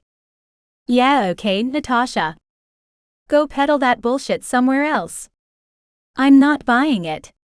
I refuse to believe anyone in my old pack could have a change of heart. Even Natasha, who I thought was my friend, didn't stick up for me in the end. She'd stood by and watched as the Alpha threw me away. She didn't even say goodbye when I left. I didn't say they wanted you back. Just that they don't want you dead. Natasha jerked her thumb toward the tree line. Can I get my clothes? It's a little chilly out here. Erica took off in the direction Natasha pointed, tracked her scent to where she'd stashed her clothes, and trotted back with a bundle in her mouth. The Alpha and maybe half a dozen loyalists are the only ones pushing for your death. The rest of the pack was satisfied with your banishment. But there were a few who opposed that as well, like my sister. And Nissa, of course. Natasha stepped into her jeans, hiked the denim over her long legs, and buttoned them at the waist. That sounded more like the pack I knew. They had no use for me and didn't want me around. At least the majority of them didn't want me dead. The fact that Natasha disobeyed an order meant my old Alpha was losing his hold over the pack. I should have stood up or spoken up or, I don't know, done something. Natasha slid her arms through the sleeves of a navy blue cotton shirt and tugged it over her head. I'm really sorry, Talia. You didn't even come see me before I left. Not standing up to the Alpha I understood, but the cold shoulder? You totally blew me off like we were never friends, Natasha. I tried to hide my pain, but the wound was still too fresh, too raw for me to cover it up. The Alpha threatened banishment for anyone who tried to help you or show you any kindness. I glared at her. That didn't stop Celia or Nissa from helping me. Natasha shoved her hands in the front pockets of her jeans and rocked back on her heels. I don't have anything outside of the pack. Neither did I. If I sounded bitter, it was because I was. I know it doesn't make it better, any of it, but I am sorry for what happened to you, and that I didn't step up in any way to support you. Natasha's apology was my first step toward closure. I'm sorry too. I raised my hand in response to the confused look on her face, and to stave off any questions she wanted to ask. Because this attack can't go unanswered. I have to call it in with Galen's beta. Erica huffed her approval. I pulled out my phone and dialed Marcus's number. We have a situation on the southern boundary, I said when he answered. Natasha's fate was out of my hands. She'd crossed pack lines and invaded Galen's territory. She would have to answer for that. And so would her Alpha. He wanted me dead and refused to stop trying. I wanted justice for my father's murder. Only one of us would get what we wanted. I just hoped it was going to be me. Chapter 7. Galen.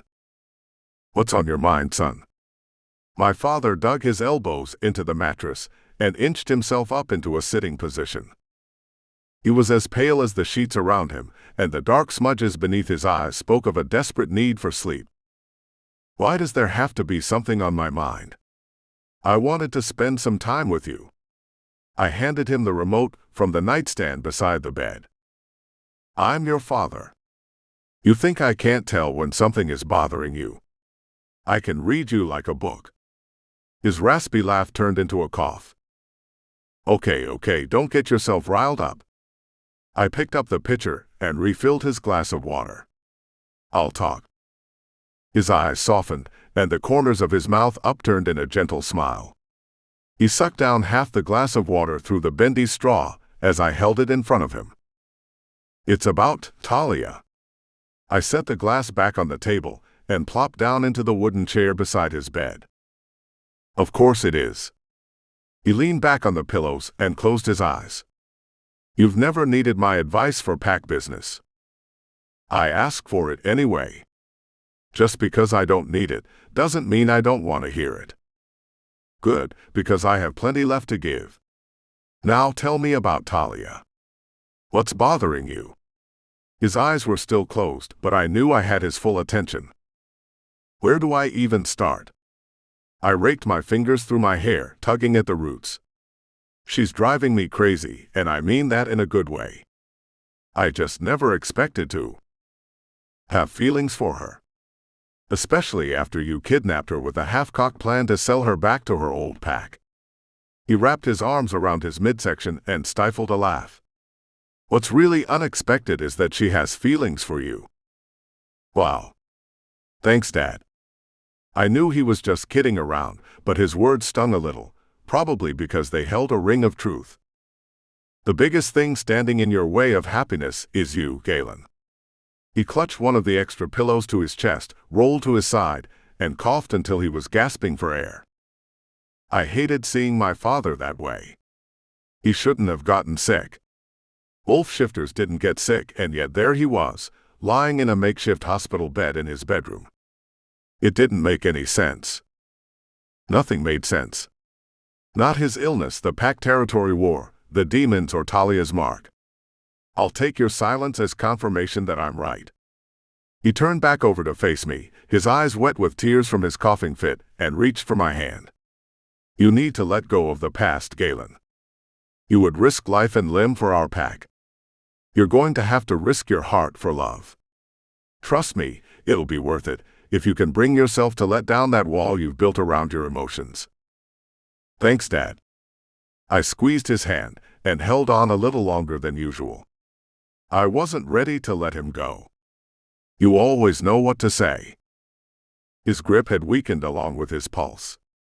The illness had been killing him slowly, eating away at his strength, and it seemed that its appetite had grown. Whatever virus had him in its grip had doubled its efforts to devour him, body and soul. I made sure he was comfortable, had plenty more water and his cell phone within arm's reach before I headed back outside. My phone blew up with text messages before I made it out to my truck. They were all from David. Which meant we had trouble. We've got a problem, he said, in lieu of a greeting when I called him. What kind of a problem? I began jogging up the main road toward the center of town. A 5'7", 120-pound bleached blonde kind of problem. David's response caught me off guard. I'd expected him to mention another demon attack or a cursed witch who'd gone insane. Trouble on the first date, I joked, turning left at the fork and heading up the hill. I didn't normally make light of any situation where David called me, but with one emergency after another, I had to find the humor where I could. You're hilarious, and no. It was trouble on someone's first watch. David called out orders to run the perimeter again, to a wolf in the background. Talia. My heart lurched. Son of a bitch. I knew it was a bad idea to put her on watch. I might as well have strung a slab of meat from her neck and rung the dinner bell. I began to run. Is she hurt? Talia's fine. The blonde, on the other hand, is a bit worse for wear, with a few cuts and bruises. Nothing that won't heal with a shift. Listen, before you go off the handle, try to remember that Talia's a grown woman and just wants to help the pack. David was more than my second in command, he was my confidant and friend. I trusted his advice almost as much as my father's. Yeah, I know, but I don't want her to get hurt. If something happens to her. I didn't even want to think about it, and tried to push the thought from my mind. Now who's the one having dating problems? David said with a chuckle. I'll meet you out the front. The blonde must have been from Talia's old pack. Pretty brazen to actually come onto our lands to attack her. It was an act of war, and I would respond accordingly. As promised, David was at the front door of the meeting hall to greet me as I ran up to the porch. Where's Talia? still at the southern boundary with Marcus and Erica, keeping an eye on the prisoner. Son of a bitch sends an assassin into our land to kill someone under our protection. I flicked my gaze to David, then back to the gravel-covered road. This attack can't go unanswered. I don't think he expected this so-called assassin to succeed. According to Talia, she didn't put up much of a fight. David scratched the stubble along his jaw. Honestly, I think he expected her to get captured or killed. He's challenging me. My wolf stalked to the surface, his growl rattling my ribcage. He was ready for a fight. That made two of us. I'm sure he'll be pleased to hear that I accept. You need to up the stakes. Put an end to this shit once and for all. We've got enough trouble with the demons. I know. We're spreading ourselves too thin, protecting the witches, fighting off a rival pack, and dealing with demons. I tilted my head to indicate I wanted to get walking, and David stepped into place beside me. We can't keep this up forever. You already know the solution to one of our problems.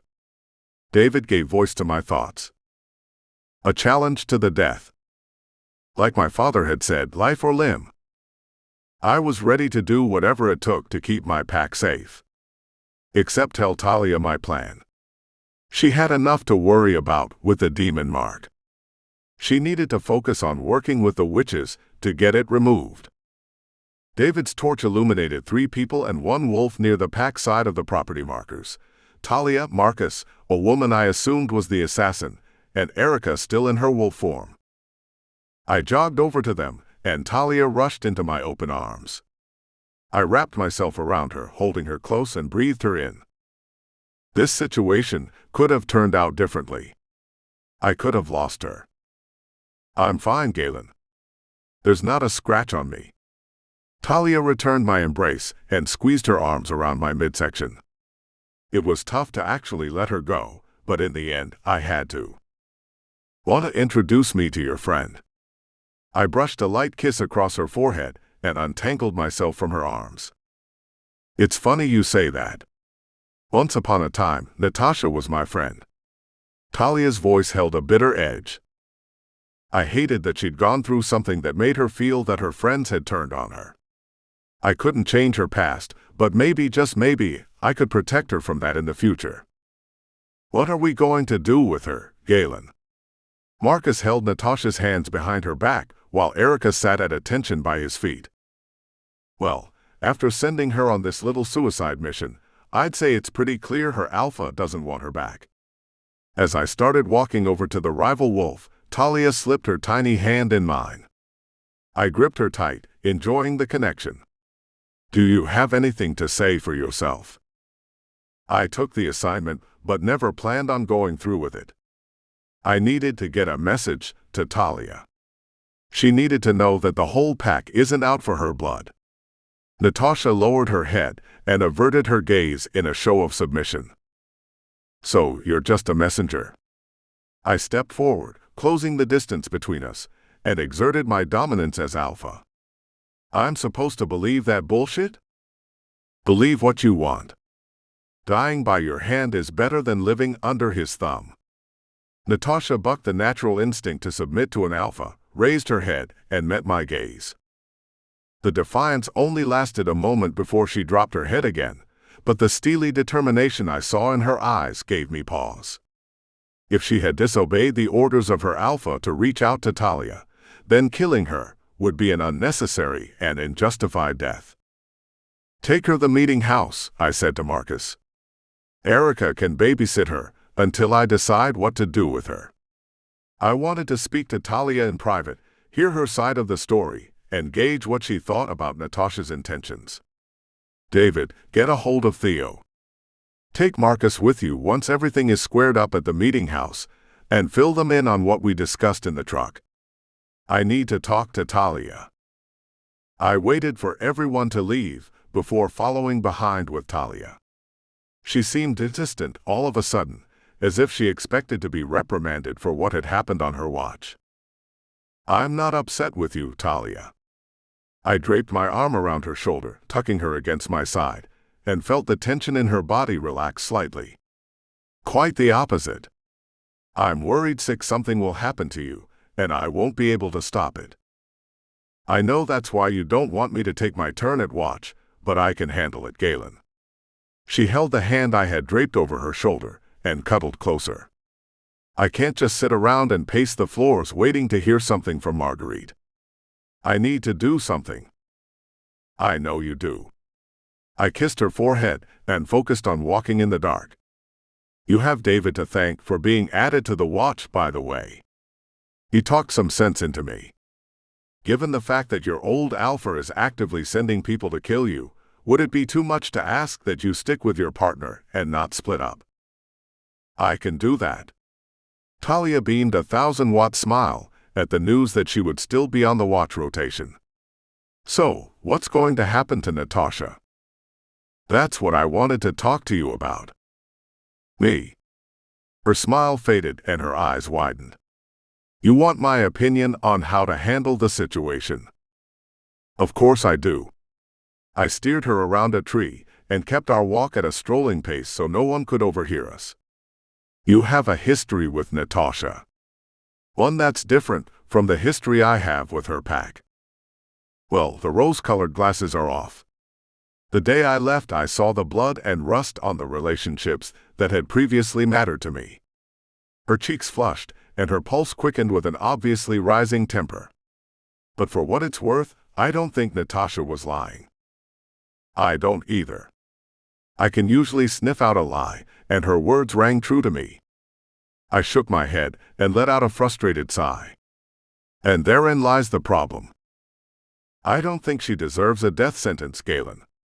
Talia slid her hand from mine and rubbed her palms against her thighs. There are plenty of people in that pack who deserve to die, but Natasha isn't one of them. Well, that's what will happen to her if I send her back. I closed my eyes and pinched the bridge of my nose. I guess I better find a more suitable place to hold a prisoner than the meeting house. Galen. Talia twisted the hem of her shirt around her fingers. I want to be the one to kill him. It looked like I would be having a conversation with Talia about the challenge sooner than I'd planned. Which prior to this moment had been never. Listen, I know better than most how much you want justice. He used my father as a scapegoat for his mistakes and then killed him in cold blood. I don't want justice. I want revenge. Her tone was fierce. She sucked in a breath between her teeth and grabbed her marked wrist, then winced. Ouch. What is it? What's wrong? I reached for her arm, but she jerked back. Don't touch it. It burns. She cradled her arm to her chest and rocked where she stood, groaning. Why is it burning? Oh God, make it stop. Her arm went limp suddenly, and she stopped rocking. Her eyelids fluttered shut and her head lolled forward, pulling her body with it. I jumped for her, and even with my shifter speed, I only just managed to catch her before she hit the dirt. What the fuck? Talia. I turned her over and then cradled her in my arms. Talia, can you hear me? I braced her head in the crook of my arm and checked her pulse. It was strong and steady. I watched the rise and fall of her chest for any signs of difficulty breathing, but she seemed fine, apart from being suddenly unconscious. I had no idea what had happened to her. Talia, wake up, baby. My sleeping beauty didn't stir. Was this related to the demon mark? Would she ever wake up again? Chapter 8. Galen. It had been several minutes, and Talia was still unconscious, no matter how hard I tried to wake her. I held her against my body and reached for my cell phone. I dialed David's number, hoping that he and Marcus had already connected with Theo. It was easier to update them all at once. David answered on the first ring, put me on speaker, and I briefed my betas on the situation.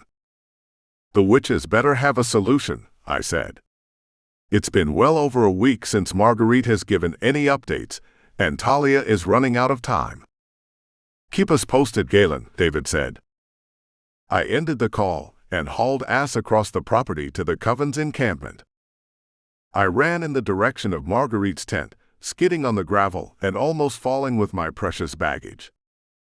Marguerite peeked out the flap to her tent, and her eyes widened when she saw me carrying Talia. "Galen, while I always enjoy your visits, this clearly isn't a social call." She held the tent flap open.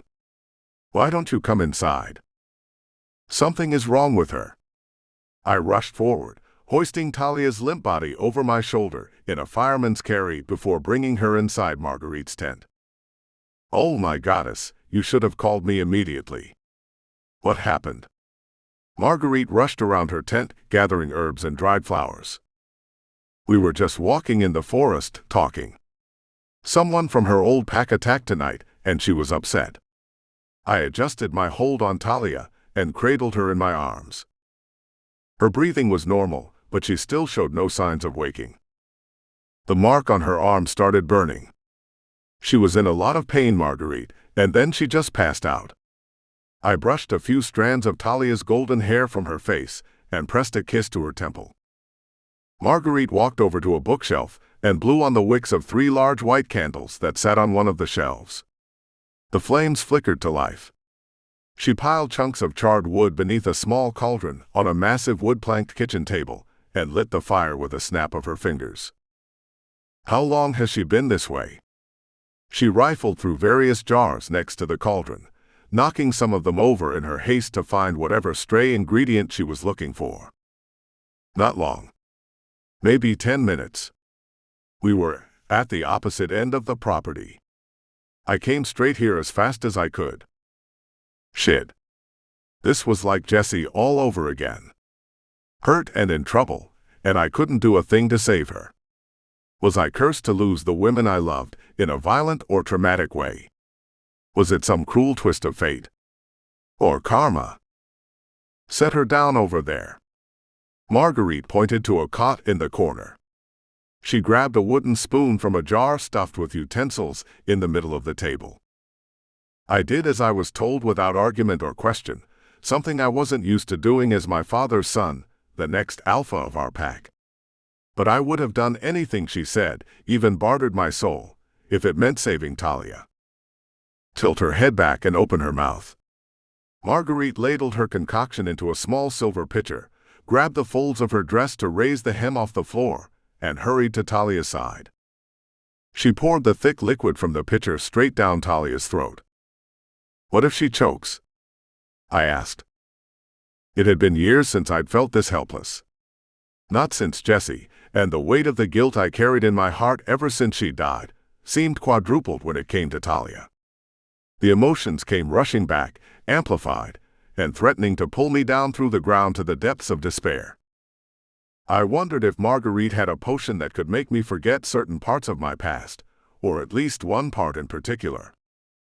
"Have a little faith, Galen. I'm High Priestess for a reason." Marguerite slowed the flow of the potion, letting gravity and nature take their course, then emptied the remaining contents of the pitcher into Talia's mouth. She pressed her palm against Talia's forehead and chanted something in a language that sounded like Latin. "Why are these spells always Latin?" "Spanish, I can follow."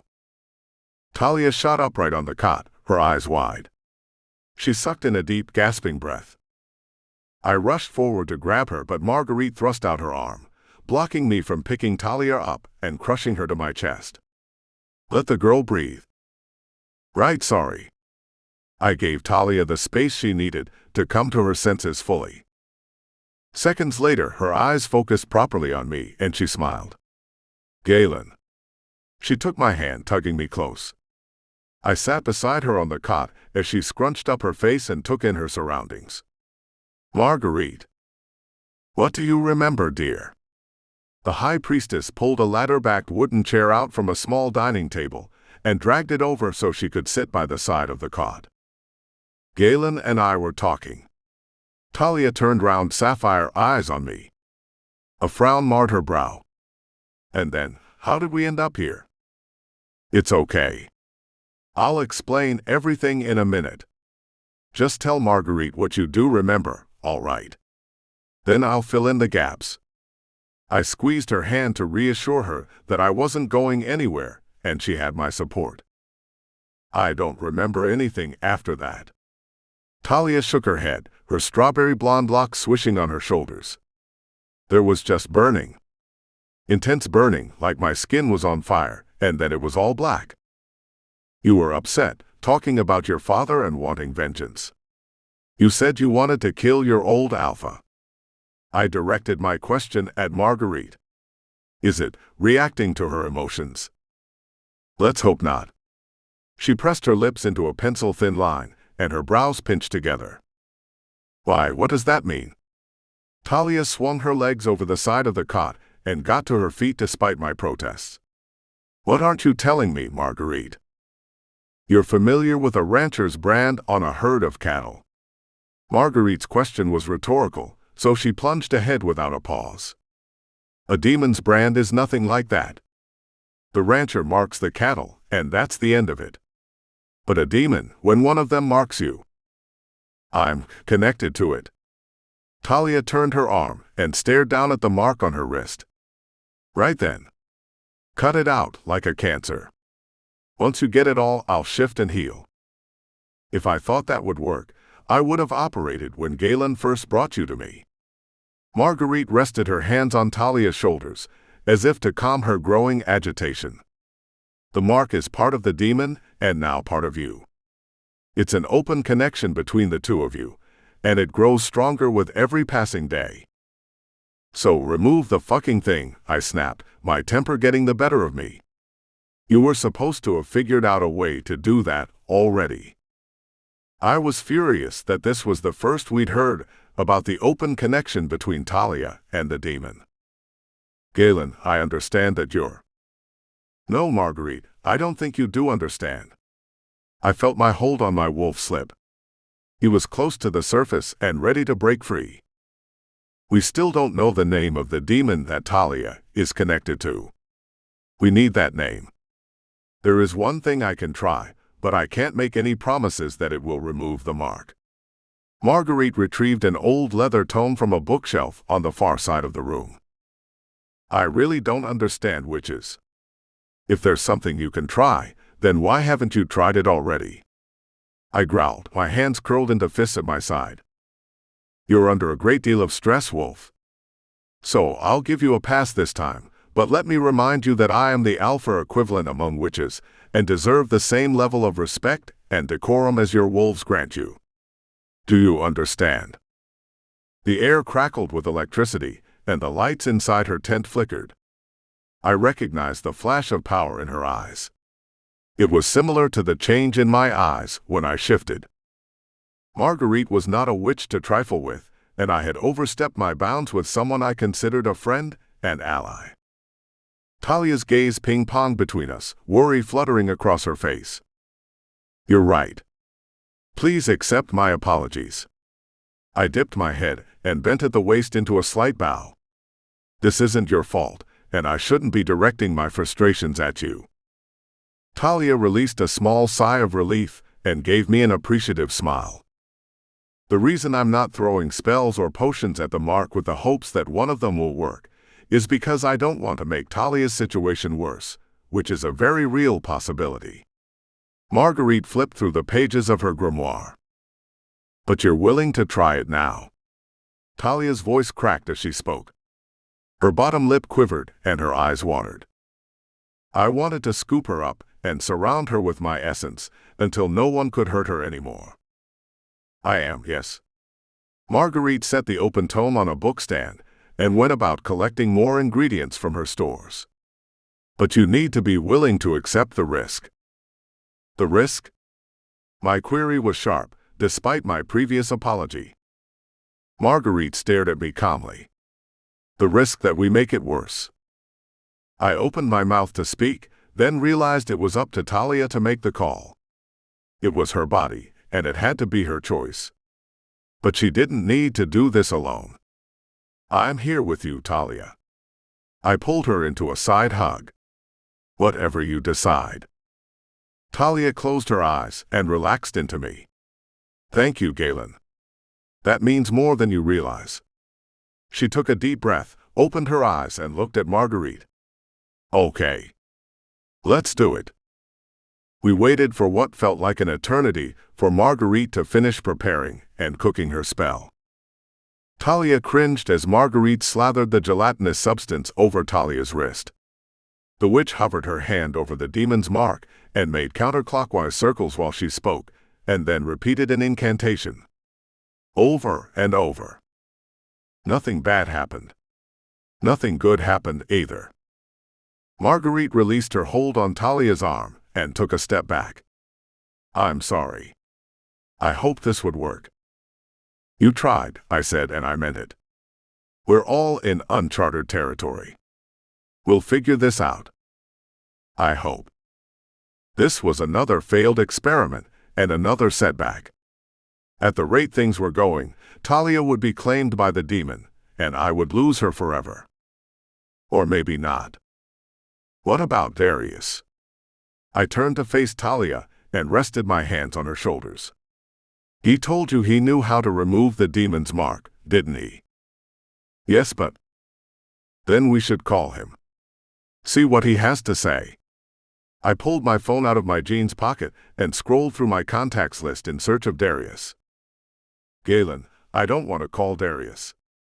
Talia grabbed my hand and pulled it away from my phone, stopping me from swiping the touchscreen. Who is this Darius person? Marguerite returned the grimoire to its place on her bookshelf and set about cleaning her cauldron and spelling equipment. A new member of my pack who appears to have a thing for Talia. It's probably bullshit, but he claims to know how to get rid of the mark. If he does have information, we need to find out what it is. I expected Marguerite to agree that it was a lead worth pursuing. I think we need to ask ourselves where Darius would have gained this information. Marguerite poured herself a glass of wine and sat down in her wooden chair. Who cares where he heard it from? I didn't understand the reluctance. As long as we can get the mark off Talia's wrist, that's what matters, right? That's a double-edged question, Galen. Marguerite took a long draw of wine from her cup and set it down on a small table that floated over to her from the front corner of her tent. Knowledge is power. Especially this kind of knowledge. It's not like he could just stroll into the local library and find it in the reference section. Talia looked to Marguerite for confirmation. Right. He couldn't do that, could he? No, it's most certainly not in any library this side of hell. Marguerite polished off the wine in her glass and dabbed the corners of her mouth with a cloth napkin. I noted that she hadn't offered any to Talia or me. Not that we'd likely feel like drinking it right now, but still would have been nice to offer. So again, where would he get the information? You think he's just posturing, trying to get closer to Talia? Make himself seem important. I scowled and shoved my phone back in my pocket. It doesn't matter why, Talia said. I don't trust him, Galen. I get a bad feeling whenever I'm around him. Like stalker vibes. She shivered. Stalker vibes. What the hell? Had I let the wrong shifter into my own pack? Okay, I admit defeat. I raised my hands in surrender. It's pretty obvious I'm outnumbered on this one. I had to trust them. Talia had great instincts, and they'd kept her alive so far. I made a mental note to keep a much closer eye on Darius from this point forward. Thank you for not forcing the issue. Talia reached for me, grabbed me by the shirt and tugged me closer.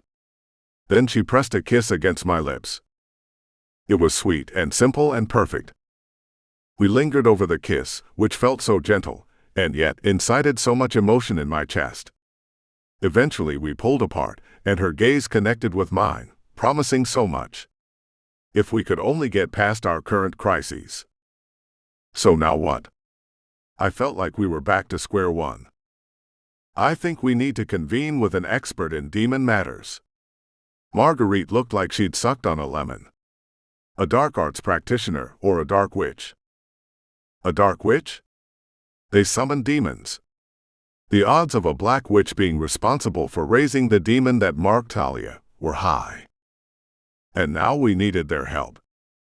In other words, we were screwed. Chapter 9. Talia.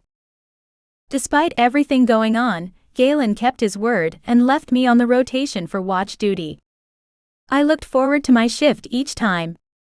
Not that I didn't enjoy my time with Max and looking after him, but I needed to get out of the house, to stretch my legs and let my wolf run. I'd handled myself when Natasha showed up, kept my cool, and called for backup. I had even impressed David, Marcus and Theo, or the beta boys as I like to call them. Not to their face. I wasn't trying to get myself killed.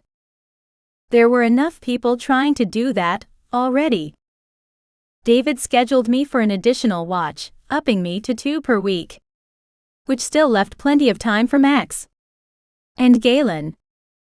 Which would have been great if he had been around to spend time with. Unfortunately, that wasn't the case. At first, I tried not to take Galen's absence personally. After all, he was the alpha and alphas were busy. He was no exception, but I could tell it was more than that. Ever since Marguerite suggested contacting dark witches to remove the mark, he had pulled back emotionally and physically, and I saw him less and less.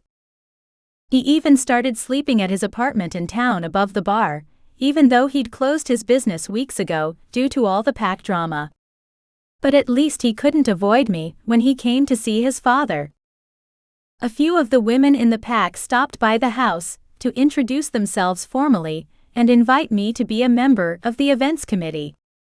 I was pretty sure that Julia, Samantha, and Michelle were the events committee. I was a little concerned that there was only 3 members, but welcomed the distraction from the backslide in my relationship with Galen. And the demon mark. Though that was a little harder to forget about, since I had a physical reminder on my wrist of the demon's claim on my soul. Today, I'd been nominated to make several batches of brownies for a pack picnic the committee had planned for the weekend. The idea was to boost pack morale with something pleasant to take everyone's mind off the lurking danger. The event trio deserved some credit for how hard they worked to maintain a semblance of normal. With everything going on, a picnic was the furthest thing from my mind. The oven announced it was ready for baking with 3 loud beeps that pulled me out of my thoughts and into the kitchen. I slipped on my apron and set out the ingredients for the recipe. With everything pre-measured and set aside, I set about mixing everything together. The baking dish went in the oven, and I repeated the process, measuring, mixing and baking, until I was down to my last batch. Galen strolled through the back door at that point, and snatched one of the individually wrapped brownies. "It smells delicious in here. You made all these?" I did. I yanked the bag from his hands and set it back on the counter. "They're for the picnic this weekend. Julia, Samantha and Michelle got their claws into you, I see." Galen chuckled, snatched up another brownie I'd yet to wrap, and shoved half of it in his mouth before I could take it back. His eyes widened with each chew until his eyebrows all but merged with his hairline. When he could finally speak, he said, "This is the best brownie I've ever eaten. Are there mini chocolate chips in there?" He examined the inside of the remaining bit of brownie before he polished off the rest in one bite. "So good." My heart swelled with pride at his pleasure in my baking skills, but I cleared my throat, trying not to care too much. The guy had been absent more than present recently, and I shouldn't have been getting so hung up on his approval. "I think I heard your dad." I dismissed him with a wave of my spatula. I'd promised myself that I wouldn't hang around the house waiting for his visits with Max, just to be around him. If he wanted to pull back or slow down, then I needed to do the same. My heart had suffered enough at Maddox's hands. If I could spare myself any more heartache, I would. "Thanks." Galen's shoulders slumped as he jogged across the kitchen. He stopped at the entrance to the living room and gripped the trim molding that ran along the opening. "I'm sorry." "You don't have to apologize." "No, I do." He turned around and leaned against the jamb like he was shoring up the wall with his body. I've had my hands full, and admittedly, I'm stretched a little thin, but I pulled back without any explanation to you. You don't owe me one. We aren't mated or anything. I set the spatula in the mixing bowl and wiped my hands on the front of my apron. But I could do without the whiplash. You're right. He lowered his gaze and stared at the floor. After Marguerite tried and failed to remove the mark. Listen, if this is about working with dark witches, I'll understand if you don't want to. I can meet with them myself. It's fine. You say fine, which means it's definitely not fine. Galen met my gaze, a hint of humor in his eyes. But that's not what freaked me out. It was the possibility of failing again, of not being able to fix this at all.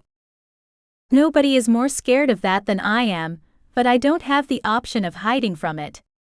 I held up my arm and bared my mark. I am constantly reminded about it. I know. He raked his fingers through his hair, tugging through a few tangles at the ends. It's just I've been through this type of thing before, and I couldn't save her.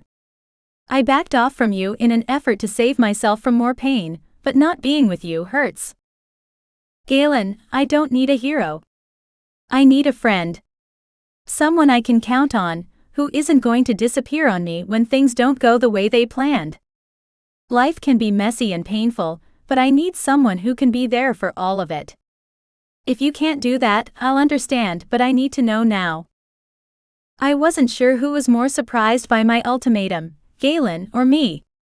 But it needed to be said. I was acutely aware of the fact that the demon mark might kill me. I didn't want to waste precious time on an emotional roller coaster. I wanted Galen to be my rock, but I wouldn't beg or force him. I can do that. He pushed off the wall and stalked toward me. I am your friend, Talia. I won't bail on you again. I promise. Don't make a promise you don't intend to keep, Galen. I'm giving you an out. This is your chance to cut your losses and run. I leaned against the counter and crossed my arms over my chest. Deep down inside, my wolf snarled. She didn't want Galen to run. She wanted him to stay close, and she was mad at me for giving him the chance to get away from us. I never make a promise I don't intend to keep. He pinched my chin between his thumb and forefinger and raised my head until I met his gaze. And I am not going to run. I will stay right here by your side, no matter what happens. It's about damn time you came to your senses, Max shouted from his bedroom. Stubborn ass. Dad, stop eavesdropping, Galen fired back. This was obviously a private conversation. There is no such thing as privacy with my shifter hearing and these paper-thin walls. Besides, I'm bedridden. I need entertainment, and you two are better than daytime TV. Keep it up, Max, and I won't bring you any of these brownies. I was not above threatening him with baked goods. Shutting up now. The old wolf didn't make a peep after that. Take him a brownie when you go see him, please. I reached for one of the brownies already packaged in a bag. I was thinking I could stay down here with you for a while. Galen sounded unsure of himself, as if he expected me to say no. I'm just going to be baking.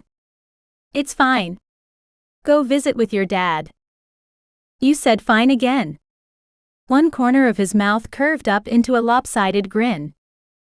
This is one of those instances where fine actually does mean fine, I said, mirroring his smile.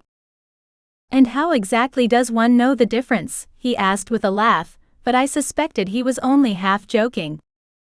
These are girl club trade secrets, Galen. I'd be breaking several club rules if I told you. I twirled a lock of his luscious hair around my finger. But if you promise not to share the secret with anyone else, including the beta boys, I'll tell you. The beta boys? Galen busted out laughing. Do they know you call them that? Of course not. I gasped at my slip. I hadn't meant to say that out loud. Despite what the universe seems to think, I don't have a death wish. That made him laugh harder, and I was glad his sense of humor had returned, at least around me. Everything had been life or death, and there hadn't been much to laugh about. But you had to find your joy where you could. I was tired of crying. Man, I needed that. Galen coughed and wiped his eyes, pulling himself together.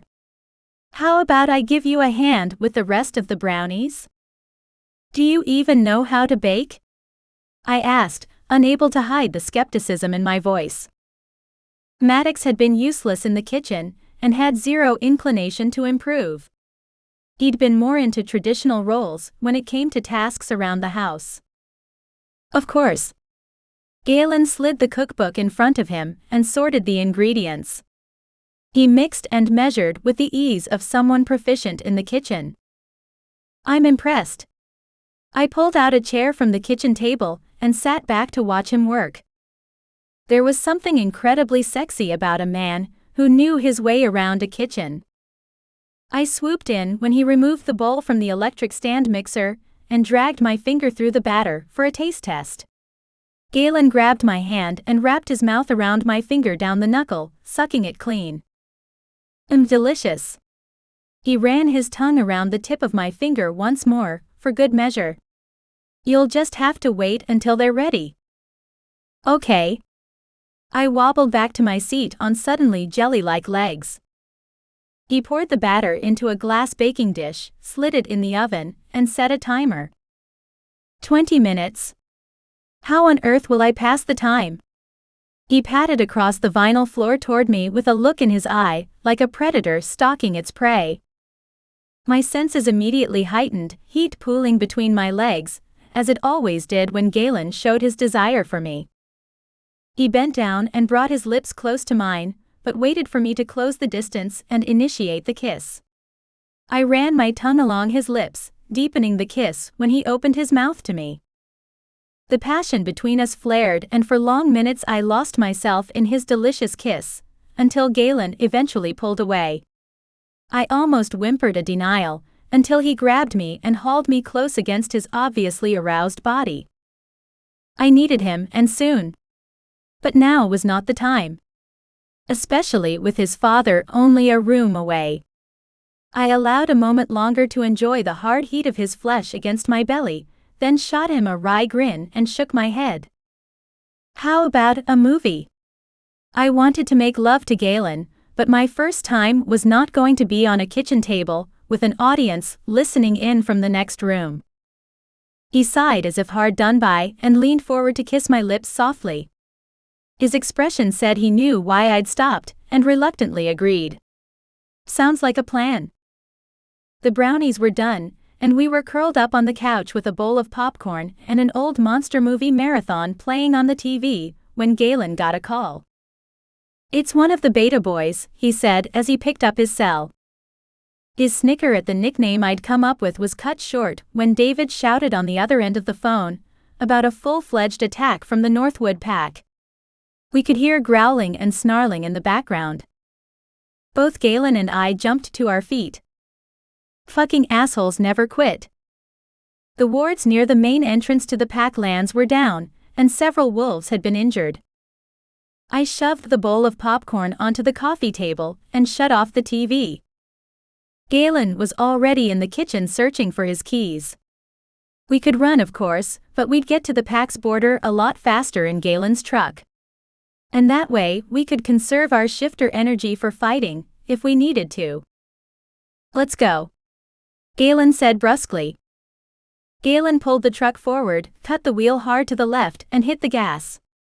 We tore through the grass, over the sidewalk, and bounced off the curb into the street. We pulled up near the perimeter of the pack's land, in record time. There the fight was still in full swing. Teeth were bared, and a blur of fur and teeth were everywhere, as growling, snarling wolves of all colors and sizes ripped into each other. Galen's wolf burst free of his skin the moment he was out of the car. He disappeared into the fray. I was right behind him, my wolf almost jumping out of my skin in her eagerness to be free.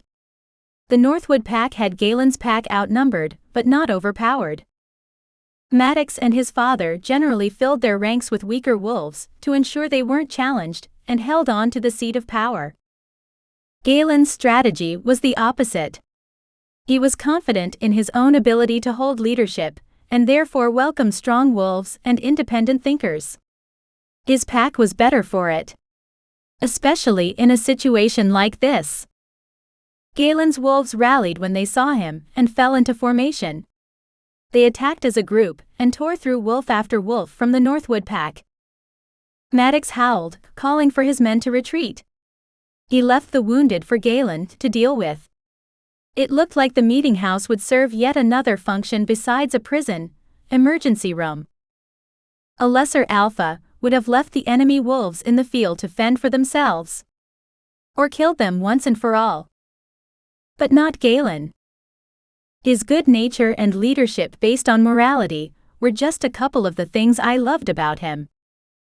Even in the midst of the fight, the word love gave me pause.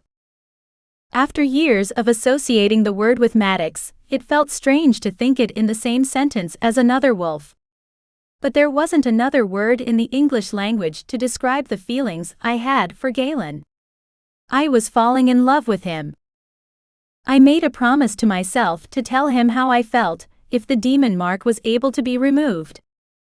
But that was a really big if. Chapter 10. Galen. The Northwood pack had obviously figured out a way to break the wards, which had rattled me more than I would admit. Marguerite and her coven had their work cut out to repair the damage Maddox had done to the magical protections placed around the property. The witch wasn't sure how he'd done it, but she suspected dark witches and equally dark magic were involved. Dark magic was to blame for a lot of our problems, it seemed. And yet, we needed the help of the dark witches to have any chance of removing Talia's demon mark. It seemed the universe was not without a sense of irony. Talia and I brought food and magical supplies to the witches, who were working around the clock to rebuild their barriers. David, Marcus, and Theo volunteered to help with the wounded. By the end of the battle, the Northwood injured members had outnumbered our own. We'd patched them up, and our prisoners were now resting in the warded cabin in which I'd once kept Talia. Theo was on watch, but they couldn't escape. Not even if they were physically able to. To my relief, the rest of the day had been uneventful. Once Maddox and his followers had retreated, there had been no further signs of the Northwood pack or their dark witch friends.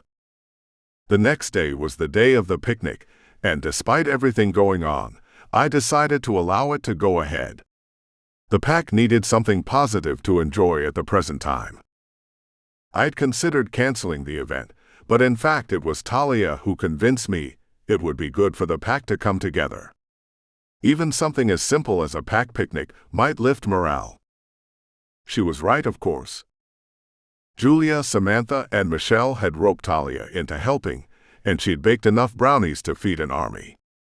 We swung by Dad's house, loaded the trays of brownies into the back seat and tray of the truck, then headed over to the pasture. I assumed that most of the pack members wouldn't attend, that they would prefer to tend to their wounds. Or just stay home for peace and quiet. But when we parked under a tree, and I looked out the window, every wolf who was able to attend was there, with blankets and casserole dishes in hand. "What a turnout," Talia said with a grin. I nodded, grinning back at her. "Better than expected. Let's go." We jumped out of the truck and started unloading. The picnic became a potluck. Talia and I dropped the brownies off at the dessert table and found an empty patch of grass in the middle of the field. She spread a blanket out for us to share, and then dragged me into the line for food. We piled fried chicken and spoonfuls of every kind of salad known to man or wolf onto our plates. The food was delicious, and for the first time in too long, I felt like I could take a breath. With so many attacks and the demons destroying the town, it amazed me that I hadn't been challenged for alpha yet. Emphasis on yet. It felt inevitable somehow. But for the time being, it seemed I had the support of my pack. And that was enough. Despite the way Talia had found her way into our pack, she now fitted in just as well as anyone else. When we'd finished eating, I lay back on the blanket. Talia groaned and rubbed her stomach. Now I know what a Thanksgiving turkey feels like. A Thanksgiving turkey. I stopped cloud watching and rolled my head to look at her. Yeah, stuffed. She giggled. Oh, I shouldn't laugh. My stomach hurts when I laugh. Do you want me to rustle up some antacids? I propped myself up on my elbows. Michelle probably has some in that Mary Poppins bag of hers.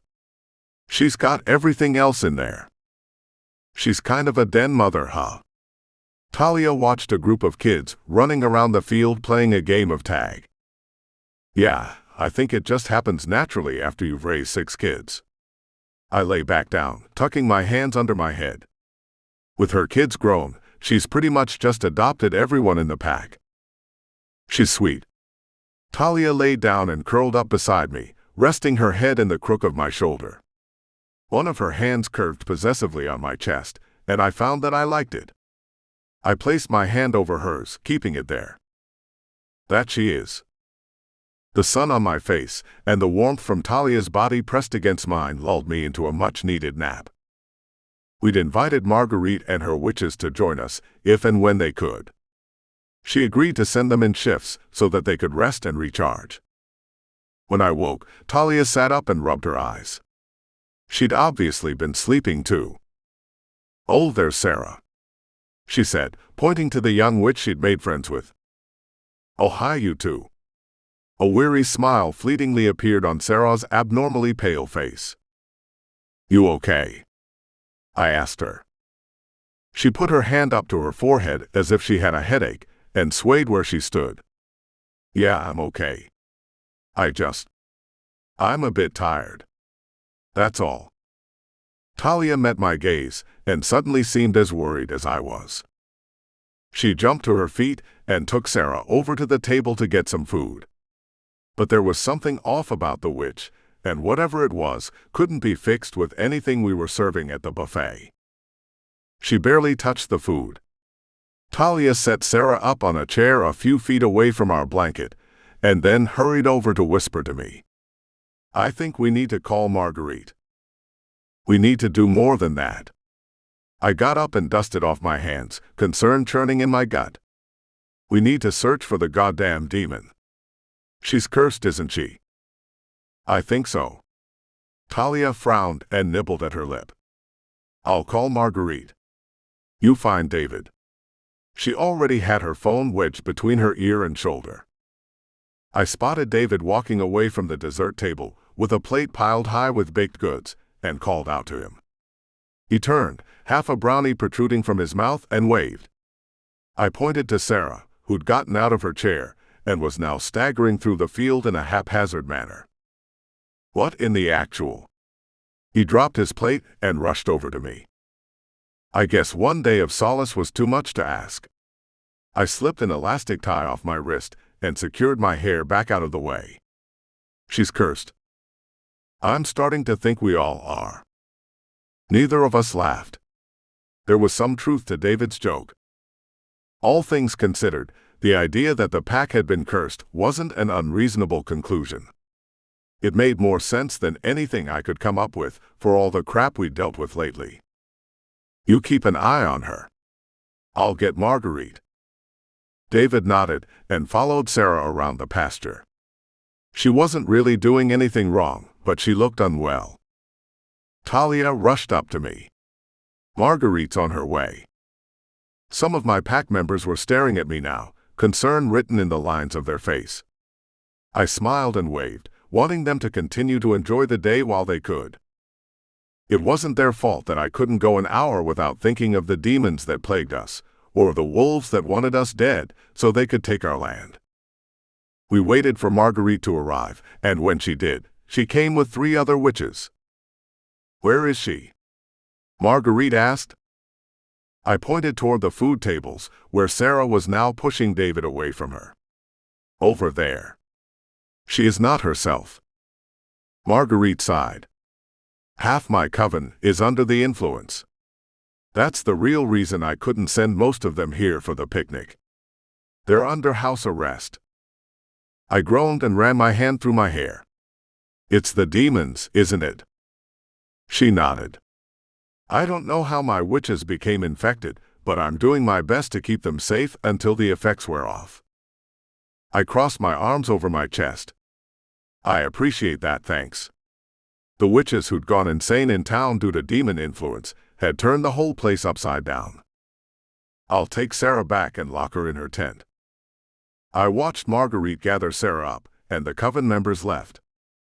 The rest of my pack at the picnic seemed to immediately relax, which made guilt settle even heavier in my chest. I'd been the one to say the witches could stay. I'd offered sanctuary, hoping the demons wouldn't be able to find them here. What do you want to do now? Talia asked, the pleasure of the picnic forgotten. David strolled over to join the conversation. I want to find the demon that has influenced the witches, I said, stripping off my shirt. It has to be nearby to be affecting the coven like that. David nodded. I'll join you. I'll stay and keep an eye on everyone here, Talia said. Unless you'd prefer that I join you. I shook my head. No. Stay, please. I'll meet you back home in a few hours. I caught her beautiful smile before I let go of my humanity and shifted.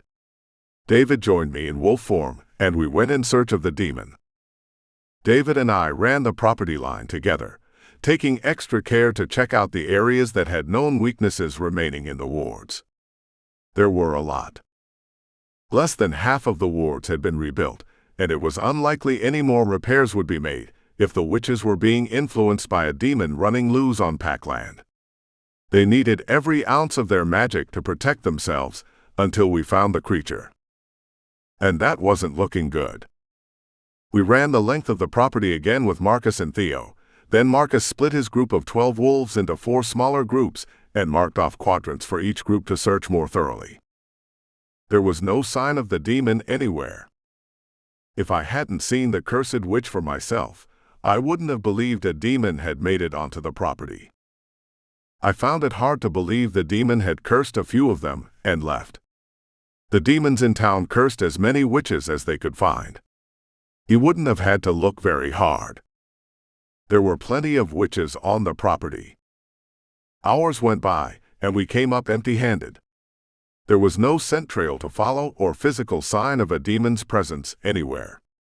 It was as if the demon had done his dirty work on the witches, then vanished into thin air. We couldn't go on like this, especially without the safety of the wards.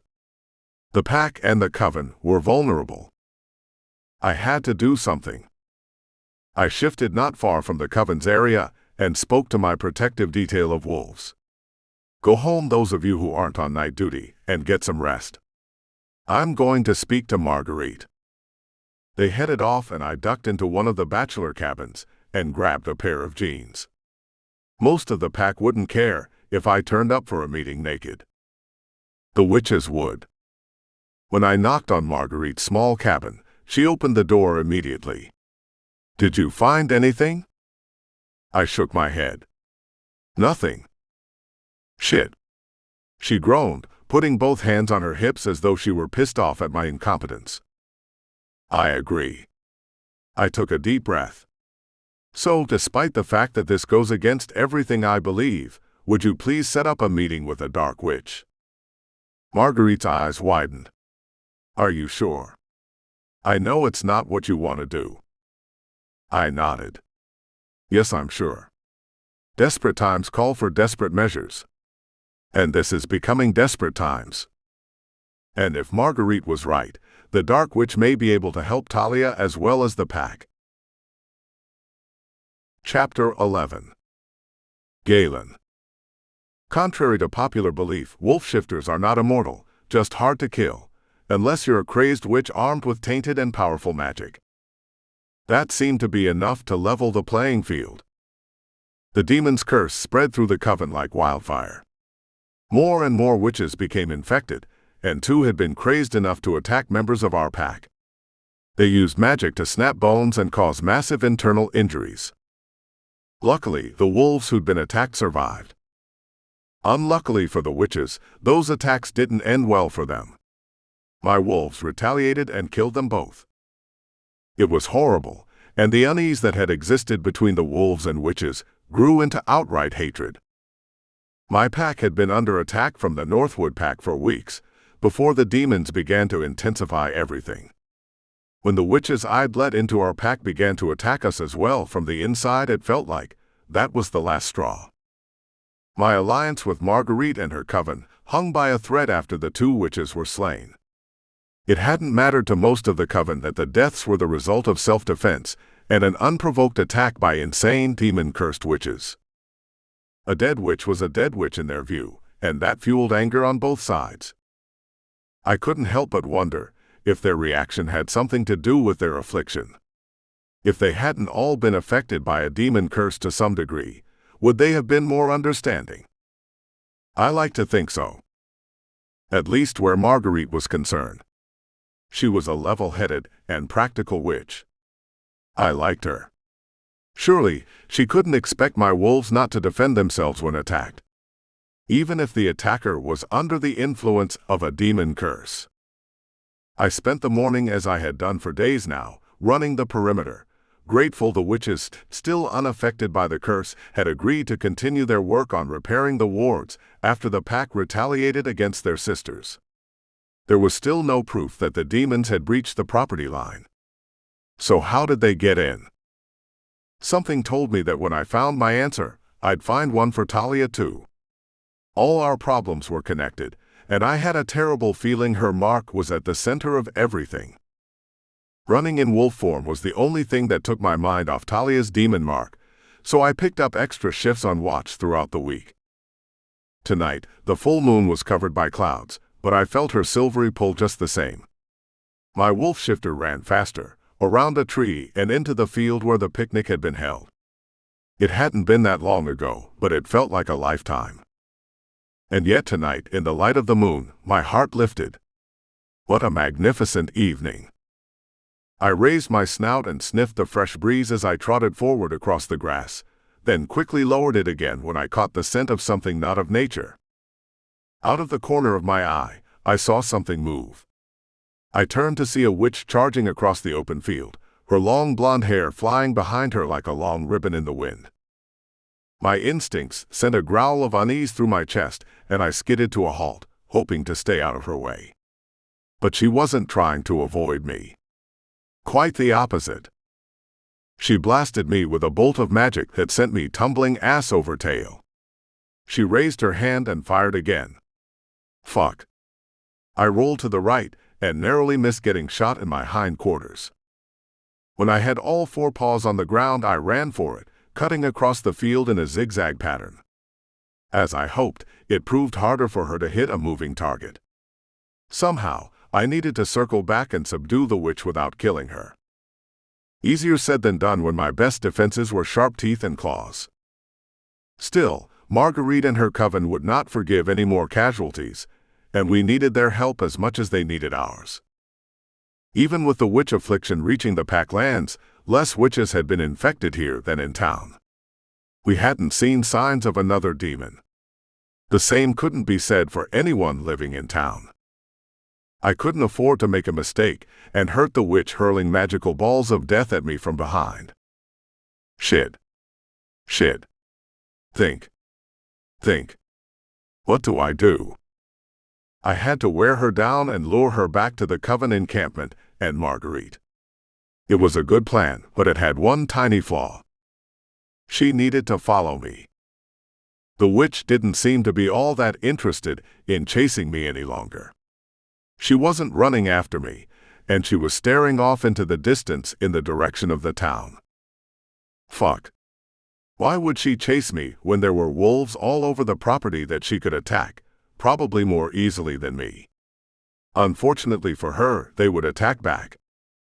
I tapped into the pack bond and sent word for any wolf on pack lands to take shelter, and to hold off entering the picnic field unless they were scheduled for a security detail. I was setting a trap and didn't need one of my wolves inadvertently becoming the bait. When there were no other wolves within sight for her to attack, she turned and glared at me, then began to follow me again. I didn't hit my full stride, wanting to ensure she kept up.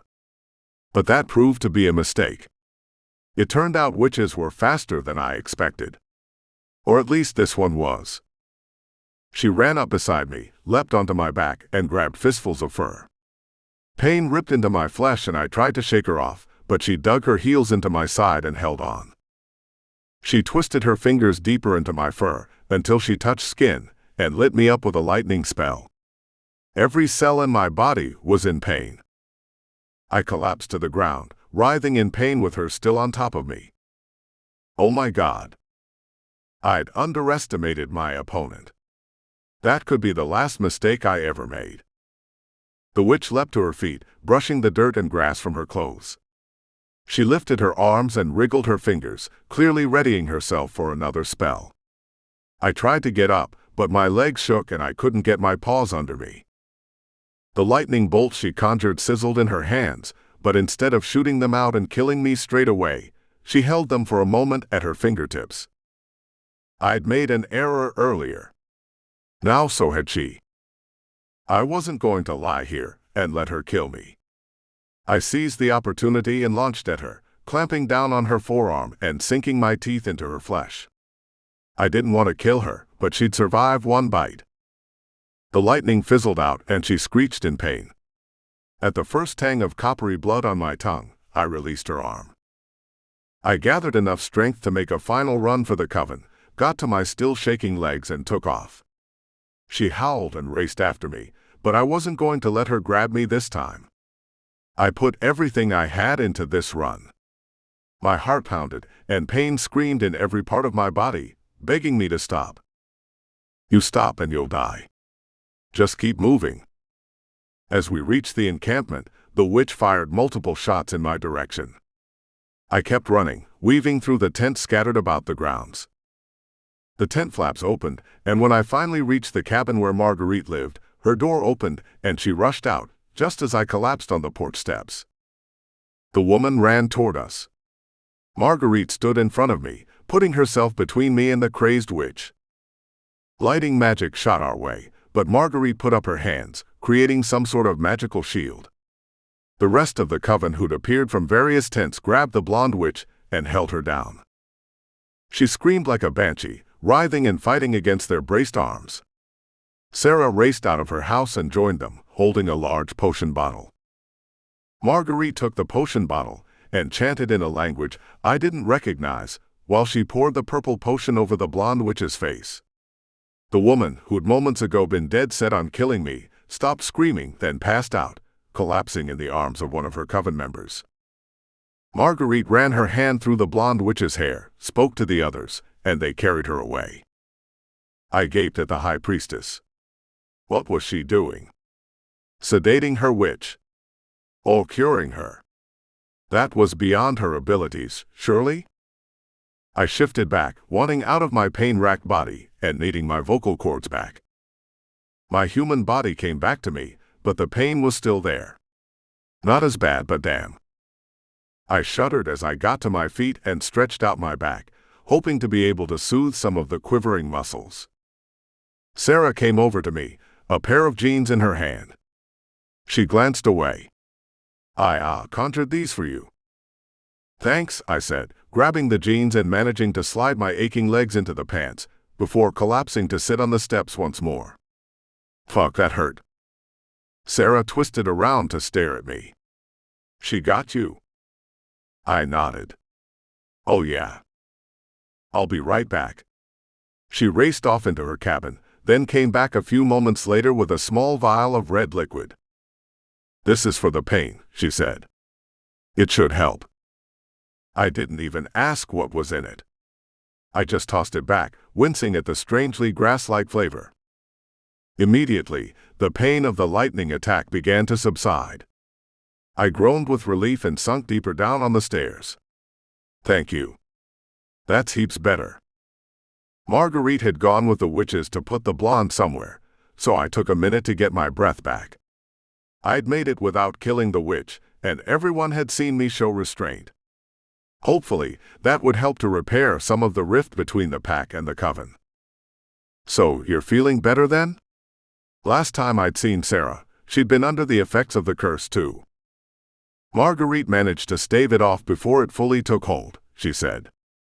Then she shuddered. Thank the goddess.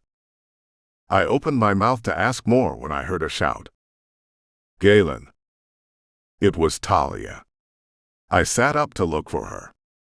She ran over to me, and I got to my feet. She wrapped her arms around me, enveloping me in a hug. You're okay. I was so worried. I hugged her back tightly, enjoying the connection. There had been several moments when I'd worried I'd never be able to hold her again, so the relief pulsing through me now was a palpable thing. How did you even know what happened? Sarah inched her hand up in the air, a sheepish smile on her face. I should have known. It suddenly occurred to me that Talia wasn't Pack. She wouldn't have gotten the message to steer clear of the field. She'd integrated so seamlessly into my life and the daily life of the Pack, I'd forgotten nothing had been made official. And that oversight could have cost Talia her life. We needed to rectify that, and soon. I pulled back from her hug and grinned down on her. You didn't have to rush out here. I'm fine. Not a scratch on me. It was a slight exaggeration, but she didn't need to know that. I hugged her again, harder than usual, until she oomphed and said I was squeezing the air out of her lungs. But I'm happy to see you. I released my hold slightly. She tapped my shoulder blade and sucked in a deep breath. I can see that. Marguerite exited the tent where they'd taken the crazed witch, then walked over to us. I want to thank you, Galen. There's nothing to thank me for, Marguerite. I let go of Talia and shook the witch's proffered hand. I don't want any harm to come to your witches or my wolves. The coven hadn't needed an infirmary until the Northwood Pack brought the wards down and let a demon in. Maddox would pay for what happened to the coven and to my pack. I planned to see to it personally. Galen. Marguerite rested her left hand on my shoulder and squeezed, pulling me from my thoughts. We've tried everything at our disposal and can't stop this curse from spreading. Like with Sarah, if we get to the witch early enough, we can help stop it. But mostly it's too late by the time we realize someone has been affected. Perhaps if we had access to more of our gardens and root cellars we left behind, but even then I'm not sure. I'm sorry so many of your sisters have been afflicted. I covered her hand with mine. I'm not sure what, if anything, we can do, but you know I'm here for you and yours. You may very well regret that offer, Galen, because there is something you can do for us. The fine lines at the corners of her eyes and around her mouth deepened. The stress had taken a physical toll on the high priestess. I knew how she felt. It had worn me down as well. We all needed a break, but there was no relief in sight that I could see. Let's hope I don't regret it. I released her hand and crossed my arms over my chest. What do you need? As I said, we can't conjure a cure for the curse once it takes hold, but I know of a coven that might. In Jarrettsville. Marguerite tucked an errant strand of her silver hair behind her ear. Another coven. I shook my head. No offense, but that sounds like a witch thing to me. Wouldn't it be better if someone from your coven reached out to the other coven? We would, Galen. Marguerite steepled her hands in front of her mouth and inhaled a deep breath. But we're forbidden to deal with them. Now I'm really confused. So you can't make deals with this other coven, whoever they are, but you want me to ask them to help you. Precisely. I need you to buy a potion from them. I'll give you all the details. She spoke as if that cleared up everything. It didn't. It might help if we knew why you can't work with these witches, Talia said, prodding for more information. At least I wasn't the only one who struggled to follow Marguerite's logic. Isn't it obvious? Marguerite let out an exasperated sigh when she took in our baffled expressions. They dabble in the dark arts. So they're dark witches. Talia perked up at that bit of knowledge. That's a good thing. They might know how to get rid of my mark. They're more in the gray area. I wouldn't expect them to know anything about summoning demons, but the magic they do practice crosses a line my coven will not. Marguerite turned her nose up over the other witch's preferred method of magic. It seemed pretentious of her, considering her magic had failed to save her coven or Talia. She was too good to wield the magic, but she wasn't above using a potion that was a result of that magic. A bit of a contradiction. Not that I was in a position to judge. Talia and I needed help from even darker witches than the ones Marguerite wanted us to buy a cure from. I guess we're going on a road trip, I said to Talia, whose eyes lit up at the request. Talia needed a cure, and so did Marguerite. Chapter 12. Talia. Dark magic had gone from being our last resort to our next best hope. I wasn't sure what that said about our chances, but it couldn't have been anything good. Marguerite sent us on a mission behind enemy lines to make a deal with a coven that didn't just walk the line between good and evil, they danced right over it, according to Sarah. Magic was still a bit of a mystery to me, but I'd learned more about its mechanics thanks to Sarah and Marguerite. Prior to Galen taking in the coven, I hadn't had the opportunity to meet many witches, never mind learn about their magic. I suppose that was something positive to come from being demon-marked. The witches were inadvertently teaching me their craft as they researched ways to remove the mark.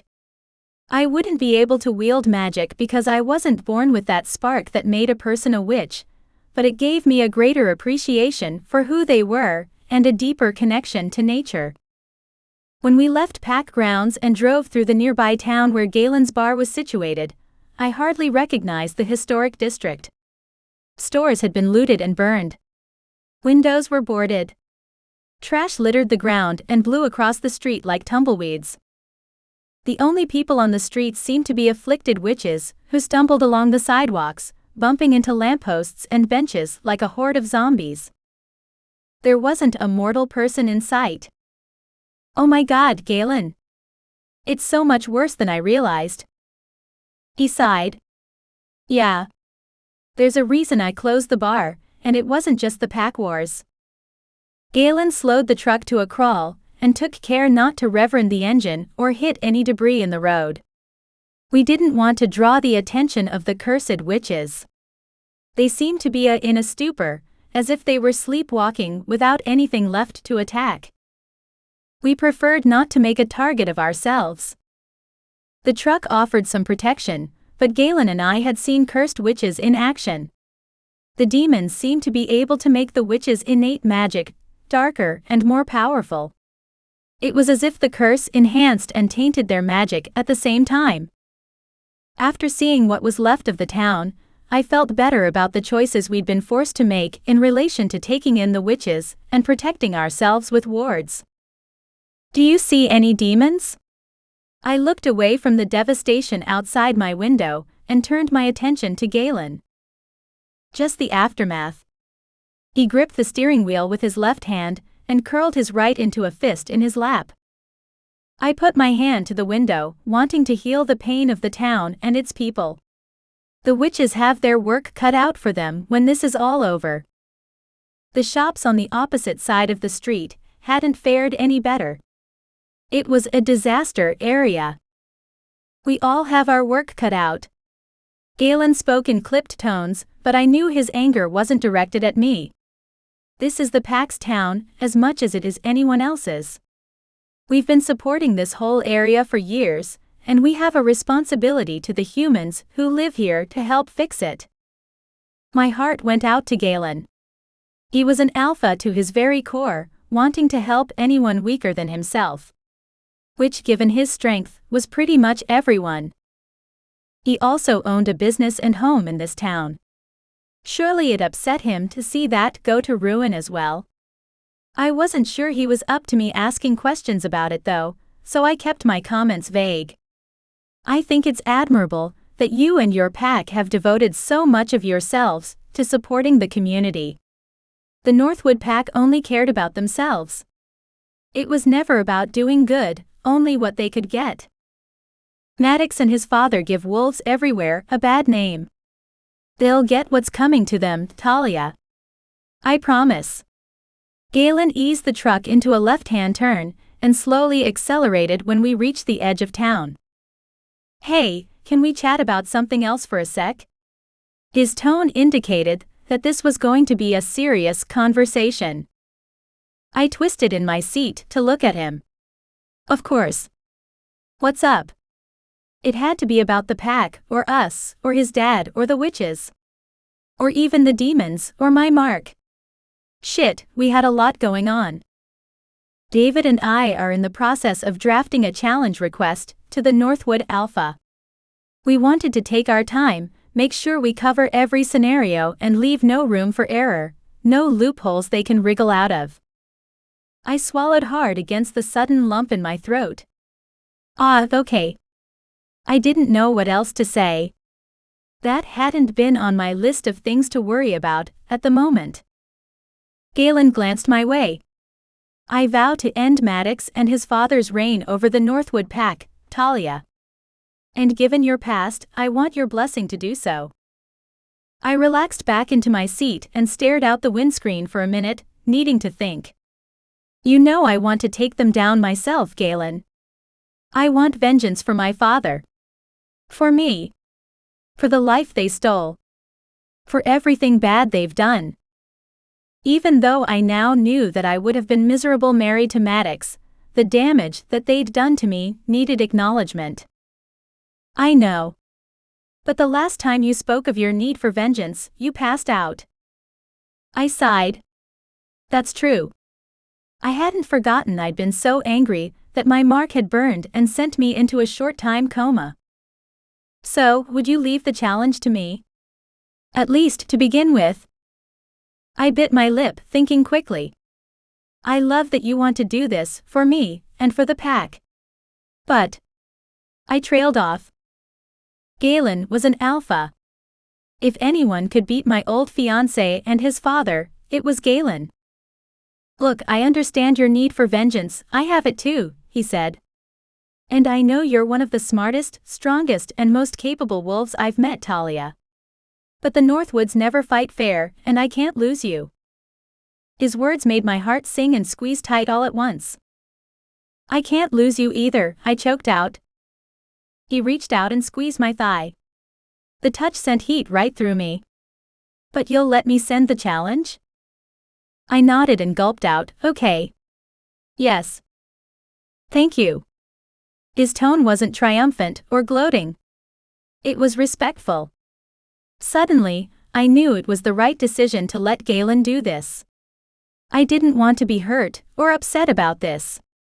If anything, I was proud of the fact Galen was willing and able to fight on our behalf. But I also knew that I wanted to be there, fighting alongside him. This challenge wouldn't be one-on-one if I could help it.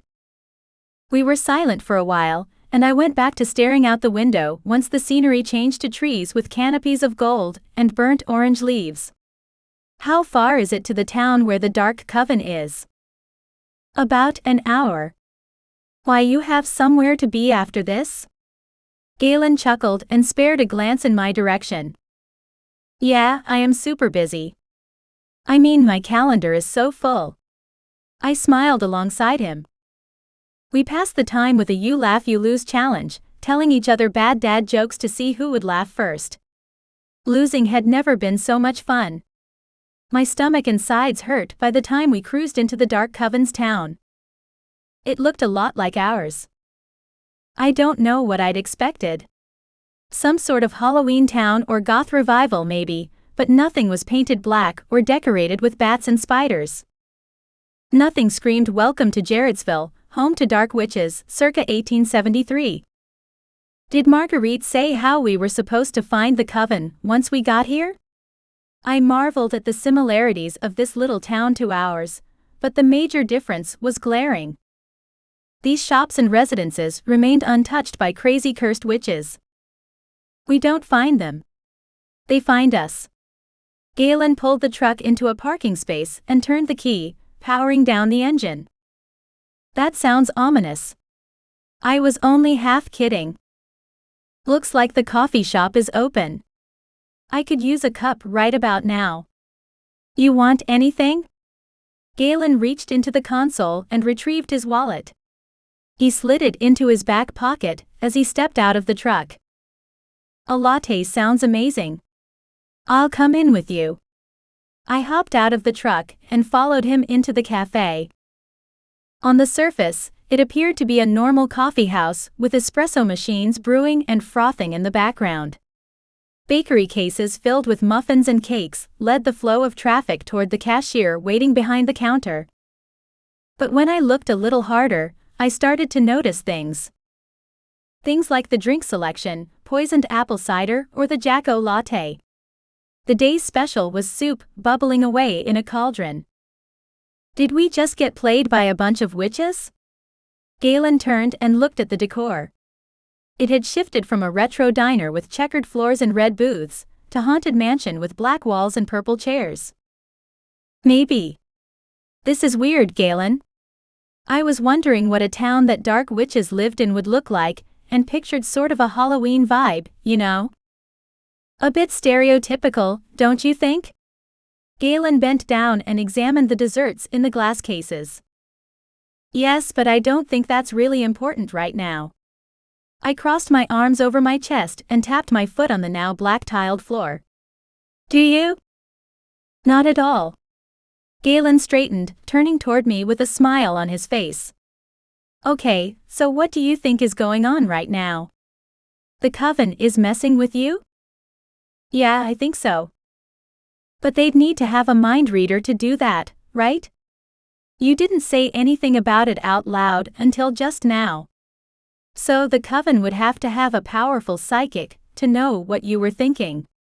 Galen took my hands in his and laced our fingers together. I don't think. It's not psychic ability, a young female voice said from the back of the coffee shop. Just a little spell we crafted to read the intentions of people coming into our town here. I squinted toward the back of the shop where the voice had come from, but couldn't see anyone. Galen appeared to ignore the weirdness of the situation and said, "Please tell me there's still coffee here." Galen looked over at the espresso machine like it was a long-lost lover. Galen, I chastised. Now probably isn't the time. I know. It's just been a really long month and I could use the caffeine. It was hard to argue with that. A woman emerged from the shadows and walked toward us. So, the old crone sent you? The witch looked to be in her late teens with short platinum blonde hair tipped with indigo blue ends. So far, nothing about the town or its inhabitants was what I expected. You mean Marguerite? Galen leaned against the bakery case with his arms crossed over his chest. He'd given up on his quest for caffeine and was back in business mode.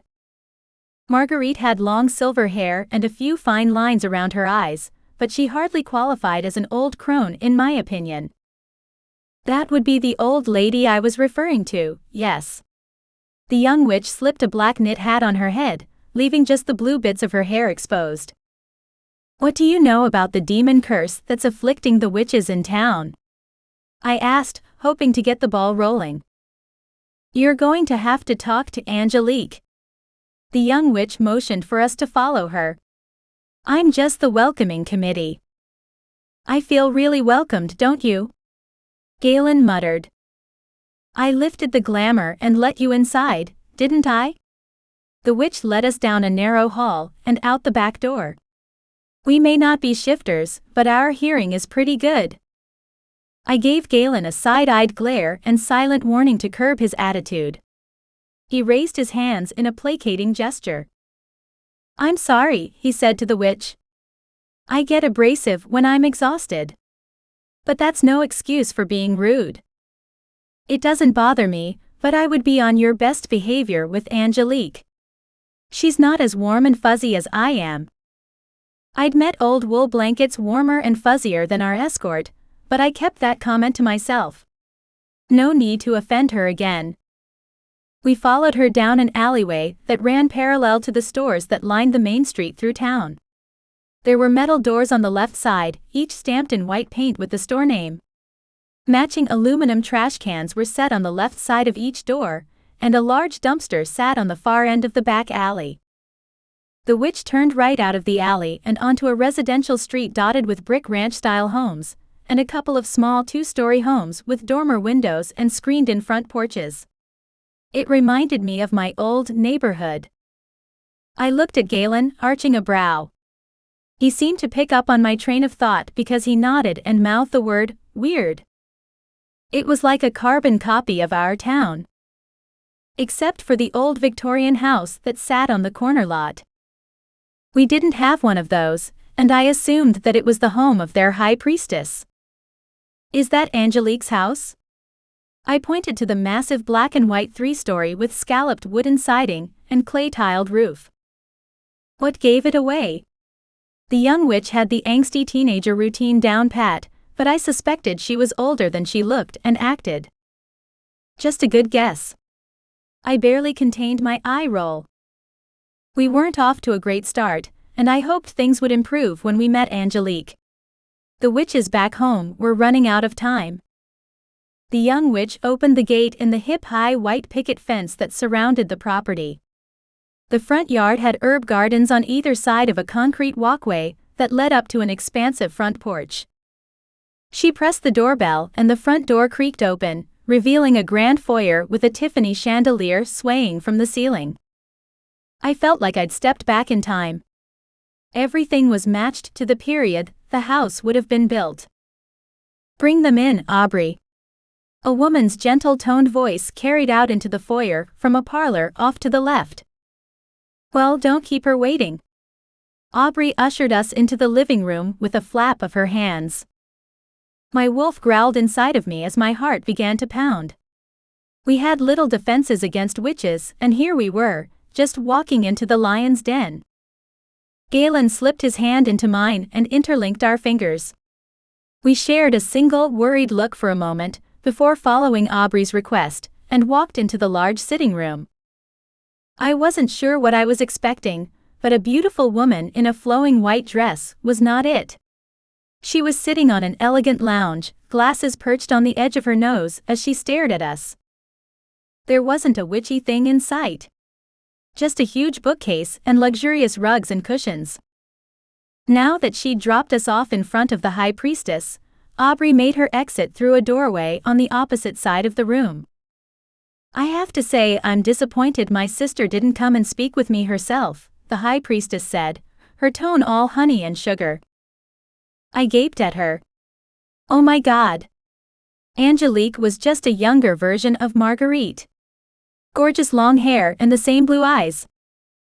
Our visit to Dark Coven territory just got weirder and weirder. "I'm sorry, did you say your sister?" Galen sounded as mystified by her statement as I was. "She didn't tell you?" Angelique steepled her fingers in front of her face, the gesture oddly familiar. "I'm not surprised. She wrote me off years ago. I told her not to be so judgmental, that she might need my help one day. And here we are." "So, you know about the curse then?" I felt a glimmer of hope rise within me. "Can you help us?"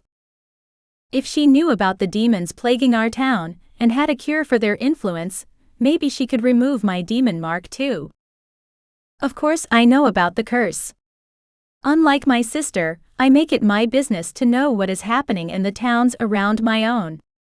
Things like this have a tendency to spread, and I don't want my coven members affected by any demons. Marguerite had told us at least one truth about the coven before she sent us out here. If Angelique didn't want her witches tainted with the demon affliction, she wouldn't have condoned calling them. Angelique's coven wasn't as dark as I'd hoped. It was a strange sort of disappointment. As much as I didn't want to be in the same room with a full-fledged dark witch, according to Marguerite, I might need one to remove the mark. Angelique was the coven's best chance at a cure, but she probably wasn't the witch I was looking for. The mark on my wrist itched in response to my thoughts about having it removed. It was becoming more sentient and in tune with my emotions. And that meant the demon who marked me was too. Marguerite and her coven weren't the only ones on a clock. I was as well, and it was ticking down. I lifted my chin, determined to get things moving. Marguerite hasn't been able to conjure a potion strong enough to lift the curse once it takes hold. She can contain it to an extent, but not cure it. I wasn't sure if Marguerite wanted me to share that little piece of information with her estranged sister, but honesty seemed like the best policy if we had any chance of leaving here with a cure in hand. Well, that much is obvious, or you wouldn't be here. It should have been obvious to my sister too. She's limited herself, relying solely on herbs. It has made her weak, and now her coven is paying the price. Angelique rose from her perch with the grace of a panther. The witch's graceful stride and long full-skirted dress gave the appearance that she floated across the room. She stood in front of the fireplace and warmed her hands over the crackling fire. She can't expect to fight something otherworldly with earth magic. Angelique Tsked. My sister should know better. But you can, right? You have the magic to fight the curse and make a cure for Marguerite's coven? I hoped the subtle appeal to the strength of her powers would be enough to sway her to help us. Of course I can. Angelique turned her back on the fire and faced me, meeting my gaze. But it will cost you. Galen and I had expected as much. Witches loved to barter. Magic wasn't free. With Marguerite it had been an even exchange, shelter on pack lands for wards surrounding the property. But I had a sinking suspicion, nestled in the pit of my stomach, that neither Galen nor I would be able to afford what Angelique was selling. Chapter 13. Galen.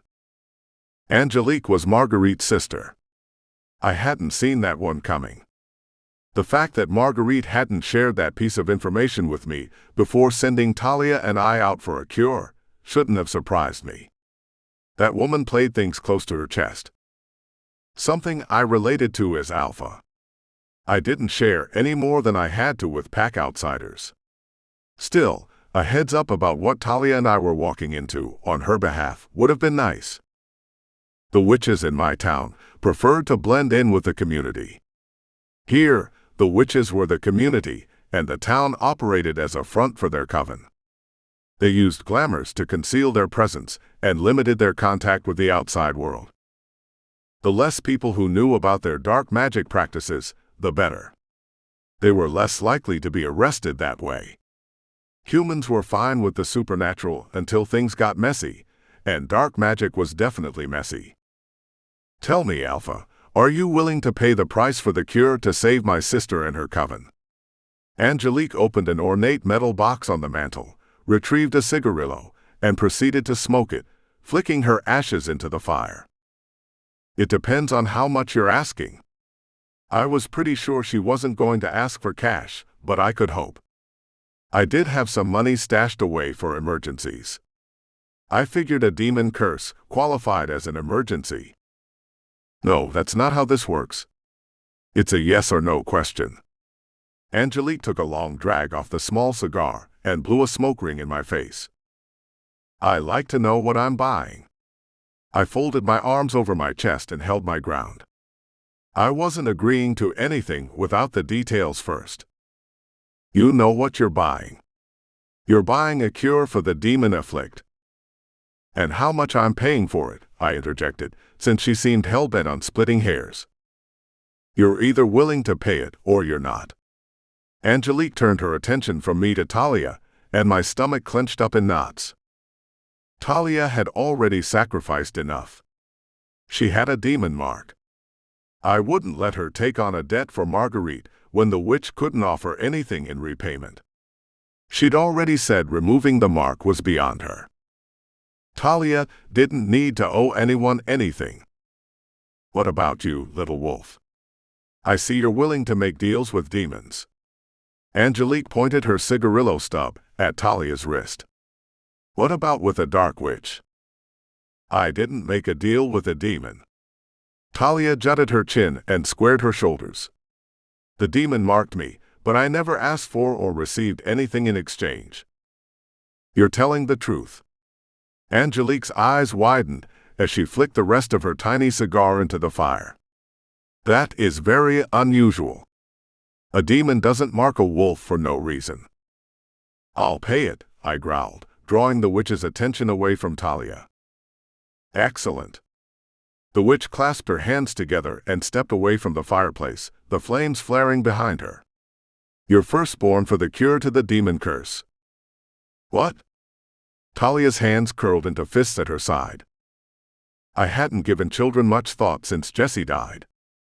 I hadn't seen a future with anyone else.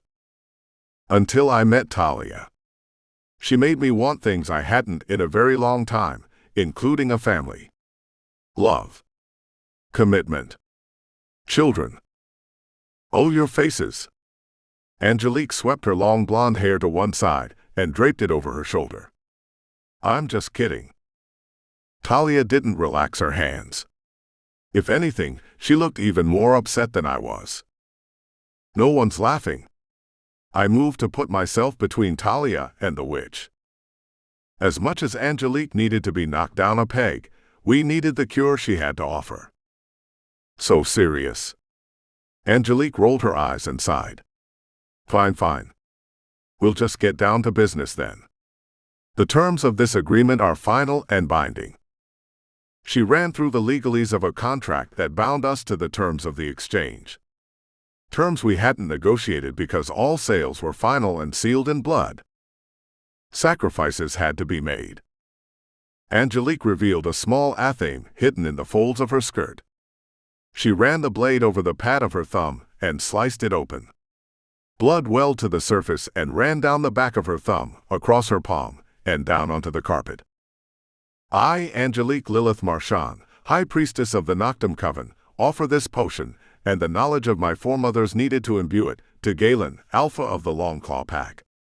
She slid the blade back into the folds of her skirt and clicked her fingers, a scroll appearing out of nowhere. Then she swiped her thumb across a leathery scroll and marked it with a swath of her blood. I wasn't sure what the parchment was made out of, but it wasn't rags or wood pulp. I decided it was best not to think too hard on it. Otherwise, I might lose the nerve to touch it.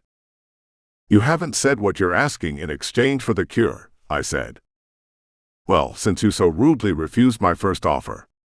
Angelique's mouth curved into a devilish grin. I'll take a marker to be called in at a later date of my choosing. A marker? Talia seemed confused by the witch's request. Is that like a favor? Yes, that's exactly what it is. I pinched the bridge of my nose and closed my eyes. A favor for her to call in whenever she wants. At my beck and call. Angelique dangled the scroll in front of her. Your name in blood is all that's required to seal the deal, Alpha. What kind of favor? Talia leaned forward. She narrowed her eyes into slits as she examined the document's fine print. Anything, really? Angelique yanked the document back, rolled it up and held it behind her back. But if those terms aren't satisfactory to you and your friend, another offer has just come to mind. I think you should hear what the other offer is before you decide, Galen. Talia wrung her hands together. A favor to her could literally be anything. It's better to know ahead of time what you'll be giving up. I wasn't thrilled at the idea of owing Angelique a favor either, but I had a gnawing suspicion that whatever her payment up front was, it would be worse than the layaway. What's the other option? I'm glad you asked, Alpha. Angelique's ruby lips peeled back in a wide smile that revealed sharp incisors, no doubt filed to a point on purpose, and a small black crystal embedded on each side along the gum line. Your seed. Man, I hate being right. Think about it. The witch sighed like a well-satiated lover. A half-witch, half-wolf child. The blood of a high priestess and alpha running through her veins. She would be magnificent, a force of nature. No. Talia's answer on my behalf was like a gunshot going off in the room. She wasn't my mate, but she'd just laid a claim in front of Angelique. Does she do all the talking for you? Angelique pulled the scroll out from behind her back and ran it down my chest. According to the lunar cycle, It is the ideal time for creation and conception. One night of your life, Galen Longclaw, for the lives of many. You're asking for more than one night. That's a lifetime commitment. I ignored the pointed stare Talia gave me for putting that much consideration into the offer. Angelique hadn't been kidding about the firstborn. We just assumed the worst, and she had some sadistic ritual in mind. But what she really wanted was a child. She'd been steering me toward a coupling from the moment I'd asked for the cure. Her eyes turned sultry as she said, "I'm in need of a donor, not a co-parent. Father a child, then abandon it." I don't think so. Talia was growling, low in her chest, as if her wolf was about to rise up and break free. I'll take my chances with the marker. I snatched the scroll out of her hand, bit down on the tip on my index finger hard enough to draw blood, and scrawled my name across the bottom of the contract. Talia's sigh of relief pierced the awkward tension building between me and Angelique. The witch pouted. "More's the pity." The scroll retracted with a snap of Angelique's fingers and disappeared into thin air. "Aubrey, bring the potion." Aubrey waltzed into the room balancing a silver tray on the flat of her hand. She rotated her arm and extended the serving tray to Angelique. In the center of the tray was a liter-sized clay jar with a cork stopper. A paper tag dangled from twine cording wrapped around the neck of the bottle. As we agreed. Angelique removed the potion from the tray, checked the tag, and handed the bottle to me. "One cure for the demon curse. My sister will know what to do with it, but I've included detailed instructions in case she has any questions." "Thank you, Angelique." I passed the jar off to Talia and extended a hand to the high priestess. "Don't thank me yet, Wolf. Save your gratitude for when I call in my marker." Angelique's laughter followed us out of the parlor, into the foyer, and onto the front porch. "Galen." Talia stopped mid-stride and clutched my arm. "What's to stop Angelique from using her marker for her hybrid child?" "Nothing, I'm afraid." I turned and cupped her worried face in my hands. "I'm not the only alpha around. She has her fair share to choose from. We just have to hope that when the time comes for her to call it in, there's something she needs even more." It wasn't much, but it was the only consolation I had to offer her. The marker was a blank check for Angelique to cash whenever she wanted. It was possible, all I'd done was delay the inevitable. Still, I had the cure, and the witch was without child. And Talia's wolf had settled back down behind her beautiful eyes. I had to take that as a win. "Let's get going while the getting is good." Talia cradled the jar to her chest, leapt off the front porch, and rushed down the sidewalk out onto the street. It was like she couldn't wait to put distance between us and Angelique. I was hot on her heels. Aubrey didn't see fit to grace us with her presence to escort us back to the coffee shop where we'd left my truck. Talia and I retraced our steps through the alleyway. Instead of cutting through the coffee shop, we followed the alley out to the end, banked a right at the corner building, and hauled ass down the sidewalk back to the coffee shop. If I never come back to this place, it will be too soon. Talia was buckled up in the passenger seat the second I unlocked the door. At least one of us had the option never to return. I climbed behind the wheel, threw the truck into reverse, and tore out of town.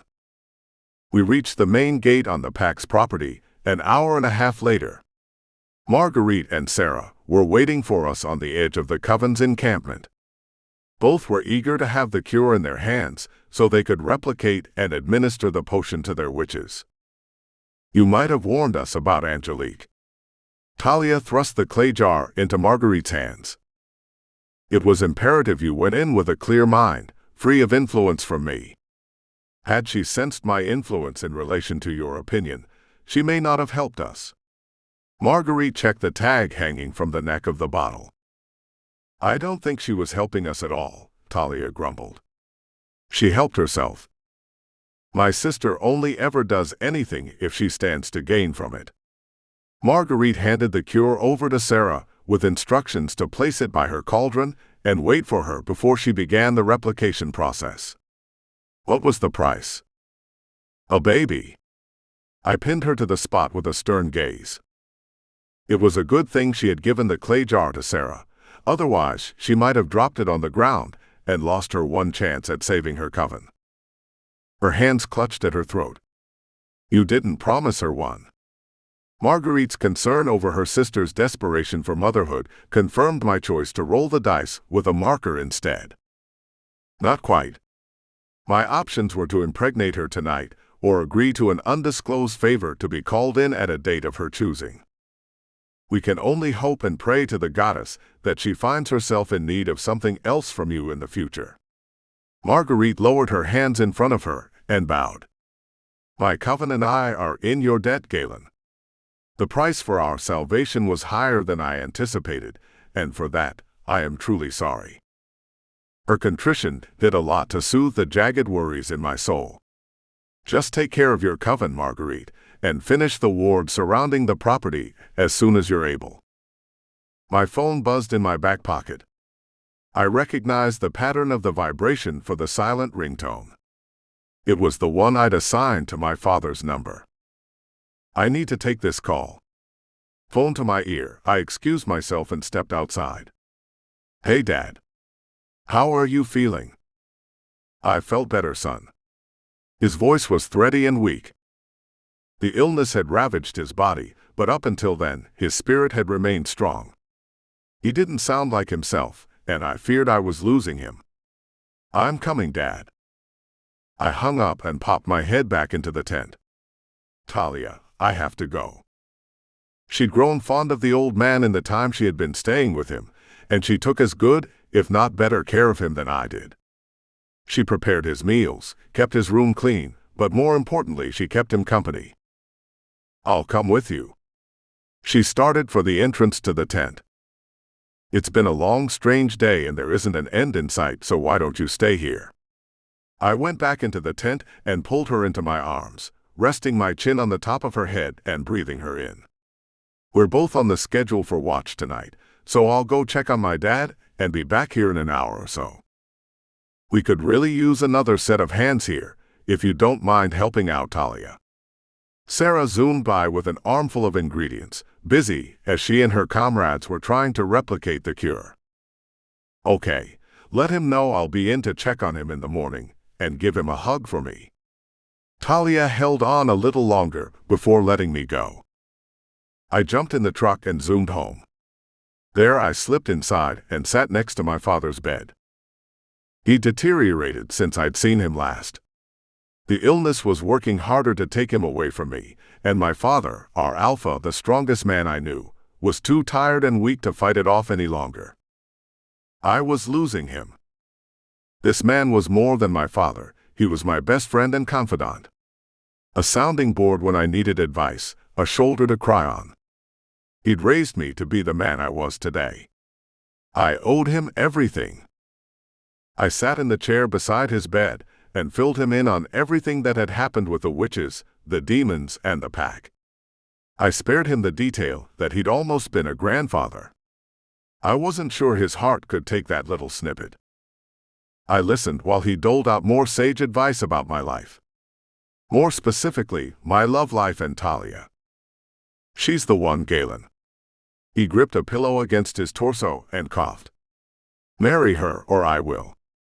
She won't refuse a dying man his last request. I'll steal her right out from under you. You think so, huh? She lets me win at checkers. I'm telling you, she's as good as mine if you don't make a move. He rolled to his side and settled deeper under the covers. Now get out of here. I need my beauty sleep. I've got a hot date in the morning. Our roles had reversed. It wasn't something I'd expected or prepared myself for. He had taken care of me all my life. It was my turn to do the same for him in his final days. My heart hurt as I tucked him in the same way he used to tuck me in at night when I was a little boy, pulling the covers up over his shoulder, kissing his temple, and wishing him sweet dreams. I wasn't ready to let him go. I doubted if I ever would be. Chapter 14. Talia. I was worried about Max. Galen had left earlier to check in on his father and spend some quality time with him before he was due back for security detail. I'd hoped to get an update on how Max was doing, but didn't want to intrude on their time together. Galen would let me know how Max was whenever he got back. Until then, I had my hands full helping Sarah and Marguerite administer the cure to the afflicted witches. They'd followed the instructions Angelique provided and brewed enough of the potion for each member of the coven to receive a dose. Some of the witches, most likely the first affected by the curse, needed a double dose. Even Sarah took some just to be on the safe side, even though her affliction seemed to have passed. Marguerite started another batch while Sarah and I measured out the doses. The two worst affected witches were still sedated and strapped down on cots in the makeshift infirmary. Sarah and I worked in tandem. She held their mouth open and I poured the potion down their throat. The second batch of the cure cooled in a cast iron cauldron on the table. Marguerite planned to administer any second doses needed herself once the potion was ready. Sarah and I completed our rounds of the more stable but still affected witches. By the time we reached the last witch, our first patients were waking up. It was a huge relief to see them all coming back to good health. Like shifter healing ability, there was something to be said for the healing properties of magic. And for Angelique's recipe, though I'd never admit that to the Dark Witch. This is amazing. Sarah took my tray of empty paper cups and set it on the long wooden table. They're already so much better. Look at them. Do you think they remember what happened? What it felt like to be cursed? The demon mark on my wrist itched again. I'm not sure, but Marguerite will no doubt have a lot of questions for them when she feels they're ready to answer them. Sarah's gaze traveled to my wrist, her mouth forming a little O when she put two and two together on why I'd asked. So the curse and your mark aren't the same type of demon magic. Demons have their own magic? That was news to me. It's not like ours. Sarah shrugged. It means a lot to me that you're here, Talia. With everything you have going on, you took the time to help us. I won't forget that. Marguerite won't either. That's sweet, Sarah, but you're my friend. You don't owe me anything for helping people who need it. Besides, the only thing I wanted, they couldn't give me. I checked my phone for an update from Galen. Nothing. I supposed no news was good news. It was almost time for my watch. I said my goodbyes to Sarah and Marguerite and headed over to the meeting house to check in with Marcus. I was grateful for the time alone.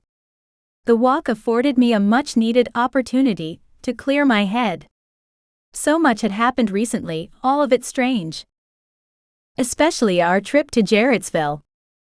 Angelique had freaked me out, mostly because of her request for a hybrid baby with Galen.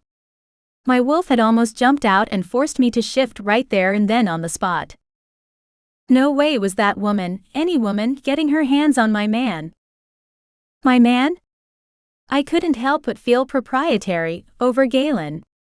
My feelings for him were growing stronger by the day, and the thought of him spending intimate time with someone else had instantly gutted me. I had hoped to get information about my mark during the visit, but hadn't gotten anywhere. It was obvious she knew something about it, but uncovering what she knew would likely come at too high a price. They weren't the only dark coven out there. I would find my cure and get the demon mark removed, one way or another. The moon hung low and heavy in the sky. There weren't too many shadows thanks to the moonbeams illuminating the path, but I couldn't shake the feeling that something was lurking in the darkness beyond the tree line. I decided to investigate, following my intuition to the spot where I'd sensed someone watching me, but there wasn't anyone there. Damn, Talia. You're really freaking yourself out. Knock it off. I started back for the path. A crunch came from farther back in the woods. It was like Natasha all over again. Someone was out there, most likely waiting to attack. Which meant, it was likely one of the Northwood pack members. There you are. My old alpha leapt out from the cover of the trees. I was beginning to think you weren't going to show up tonight. My blood boiled at the sight of the man who'd murdered my father. What are you doing here? I spat the question at him. Looking for you, obviously. He leered, exposing his canine teeth. It's no surprise I would find you prowling around. Just like your mother used to. My mother. It was the first time I'd heard anyone say anything about my mother, in years. My father had always hated talking about her. It hurt him too much. Like mother, like daughter. She was a whore too. Ask your father. Oh wait, you can't. I killed him. You'll just have to take my word for it.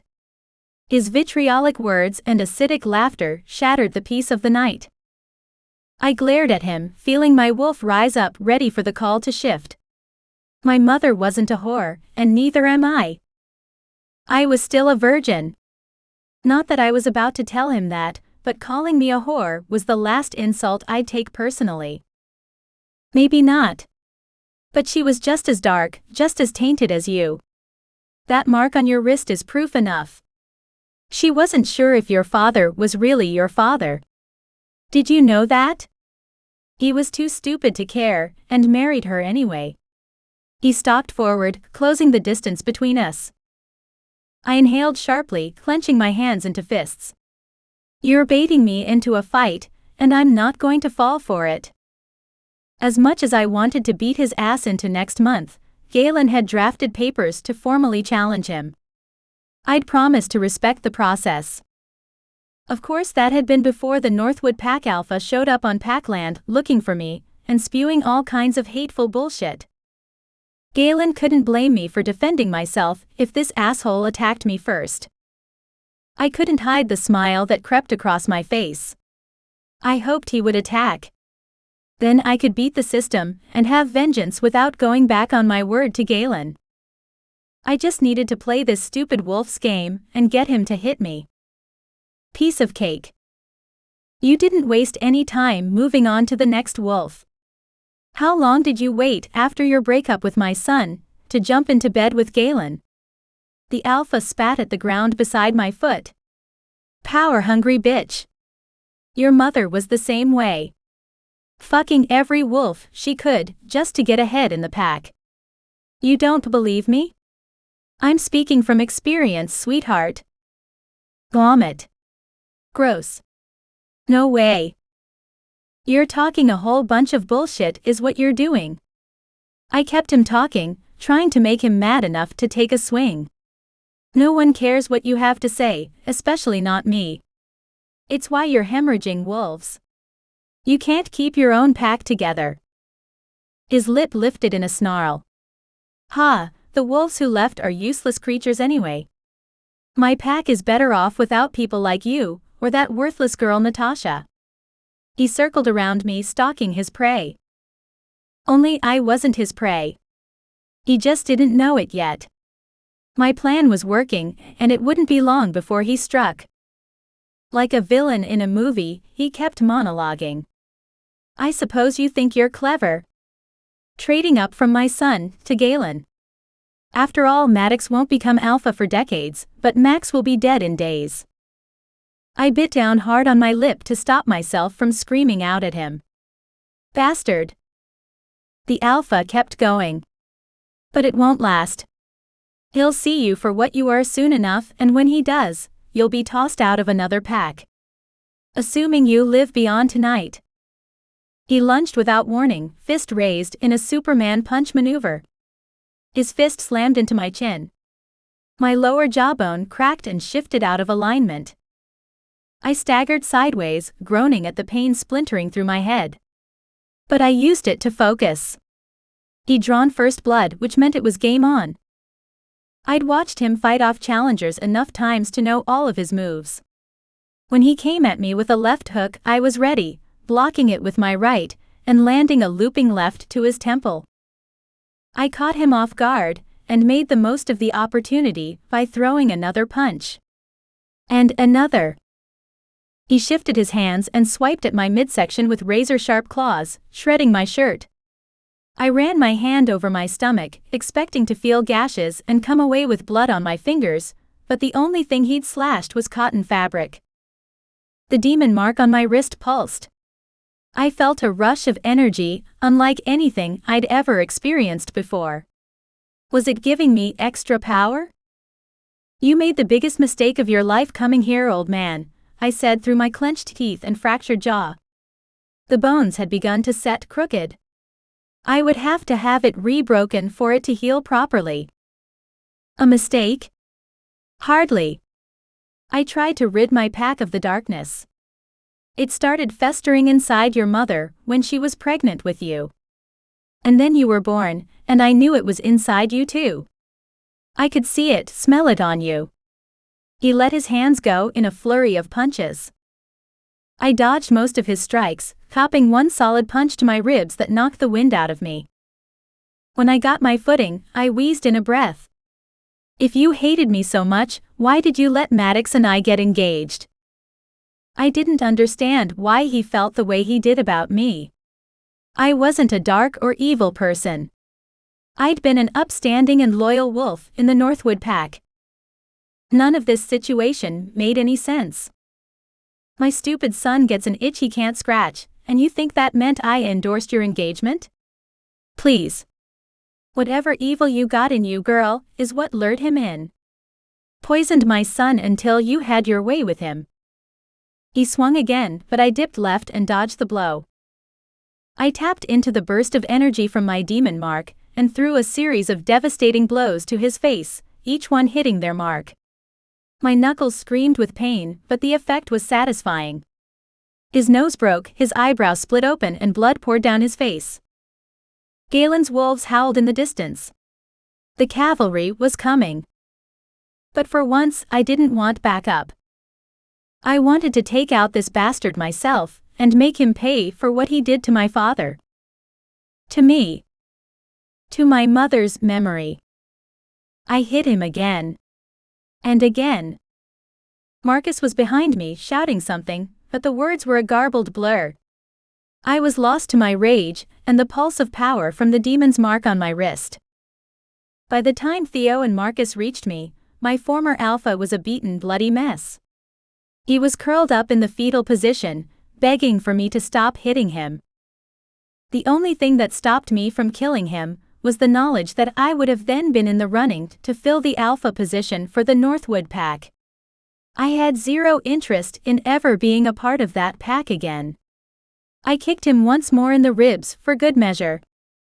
Galen wanted to challenge him, and he was welcome to officially unseat the alpha. I didn't see any reason to merge the two packs. Except maybe Nissa and Celia.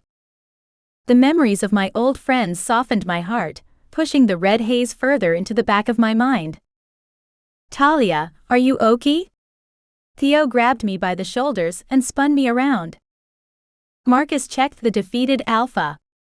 Satisfied that he wasn't dying from his injuries and would live to attack another day, Marcus ordered him off the property. The Northwood alpha turned and hobbled back through the woods. "Asshole. Why does this stuff always happen when you're on watch?" Theo joked and poked me in the ribs. "Ow." I gripped my jaw. "Don't make me laugh, it hurts. Don't make me talk either. That hurts really bad too. Let me take a look at you." Marcus came over and examined my jaw. "It needs to be realigned. If we don't set it tonight, your bite will be off." Theo offered me his hand to squeeze while Marcus reset my jaw. White-hot pain spiderwebbed across my face and settled behind my eyes. My knees threatened to give out, but the two of them kept me on my feet. "Galen needs to know what happened. Do you want me to call him for you?" Marcus rubbed soothing circles in the center of my back. I nodded. As much as I wanted to talk to him, the pain and swelling in my mouth limited my ability to talk. I needed a few minutes to recover and then shift to finish the healing process. Hey, are you okay? I just heard what happened. Darius jogged up the path, ignoring the others as he rushed to my side. I'm fine.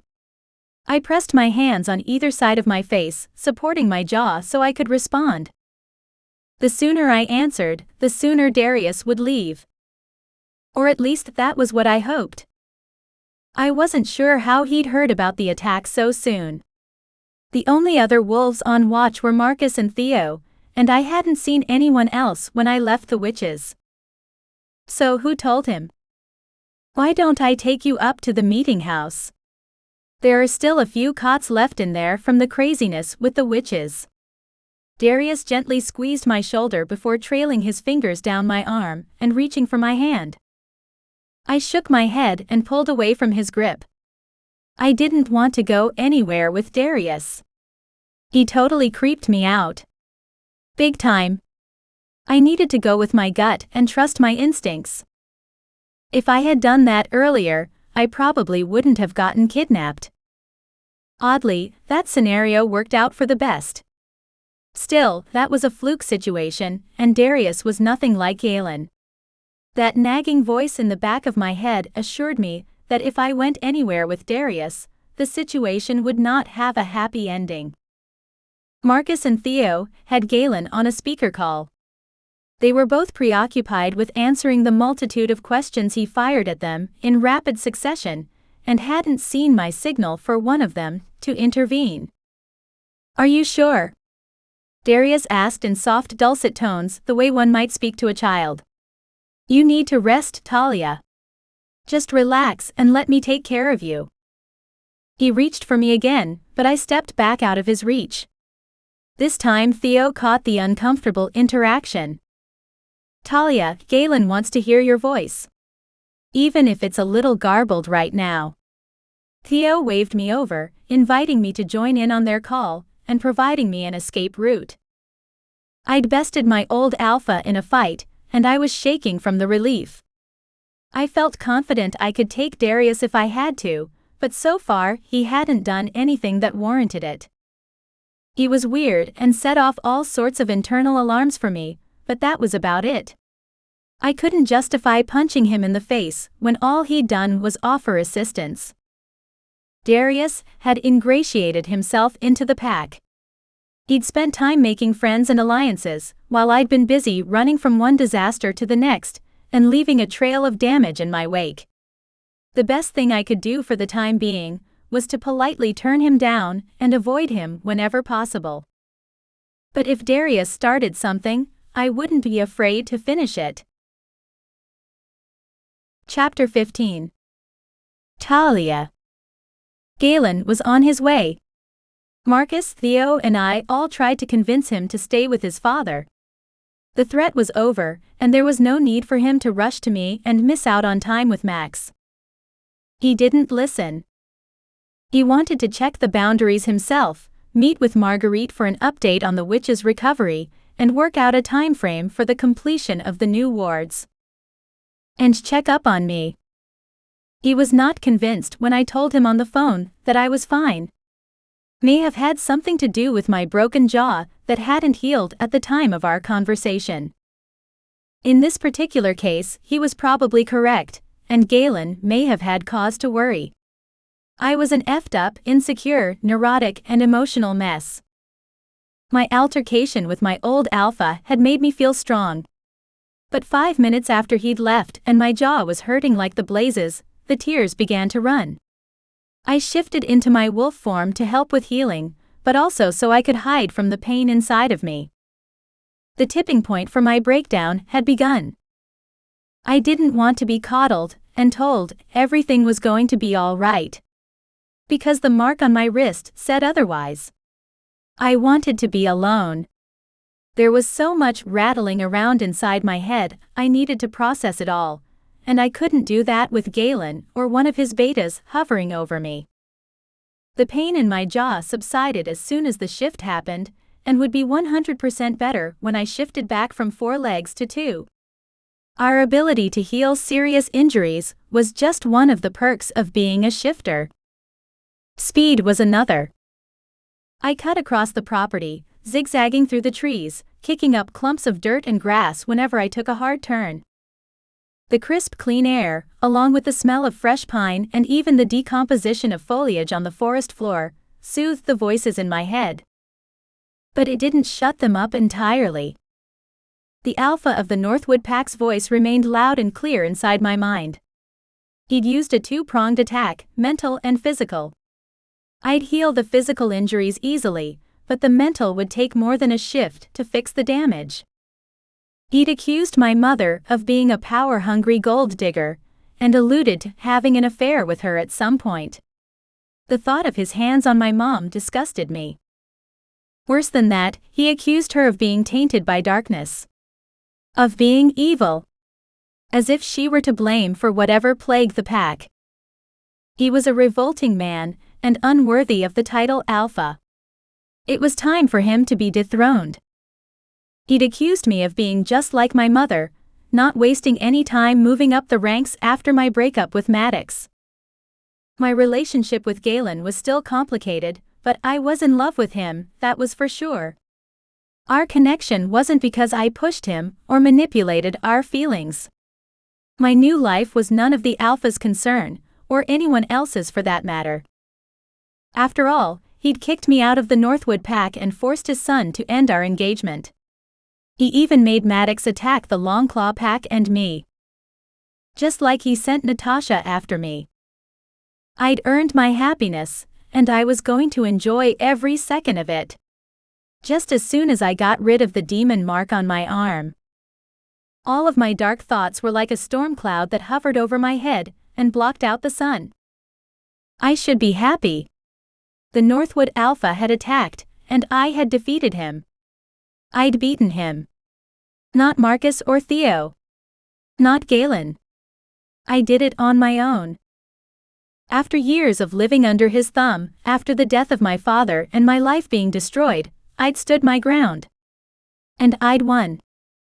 It wasn't quite the vengeance I wanted, but it was a victory, nonetheless.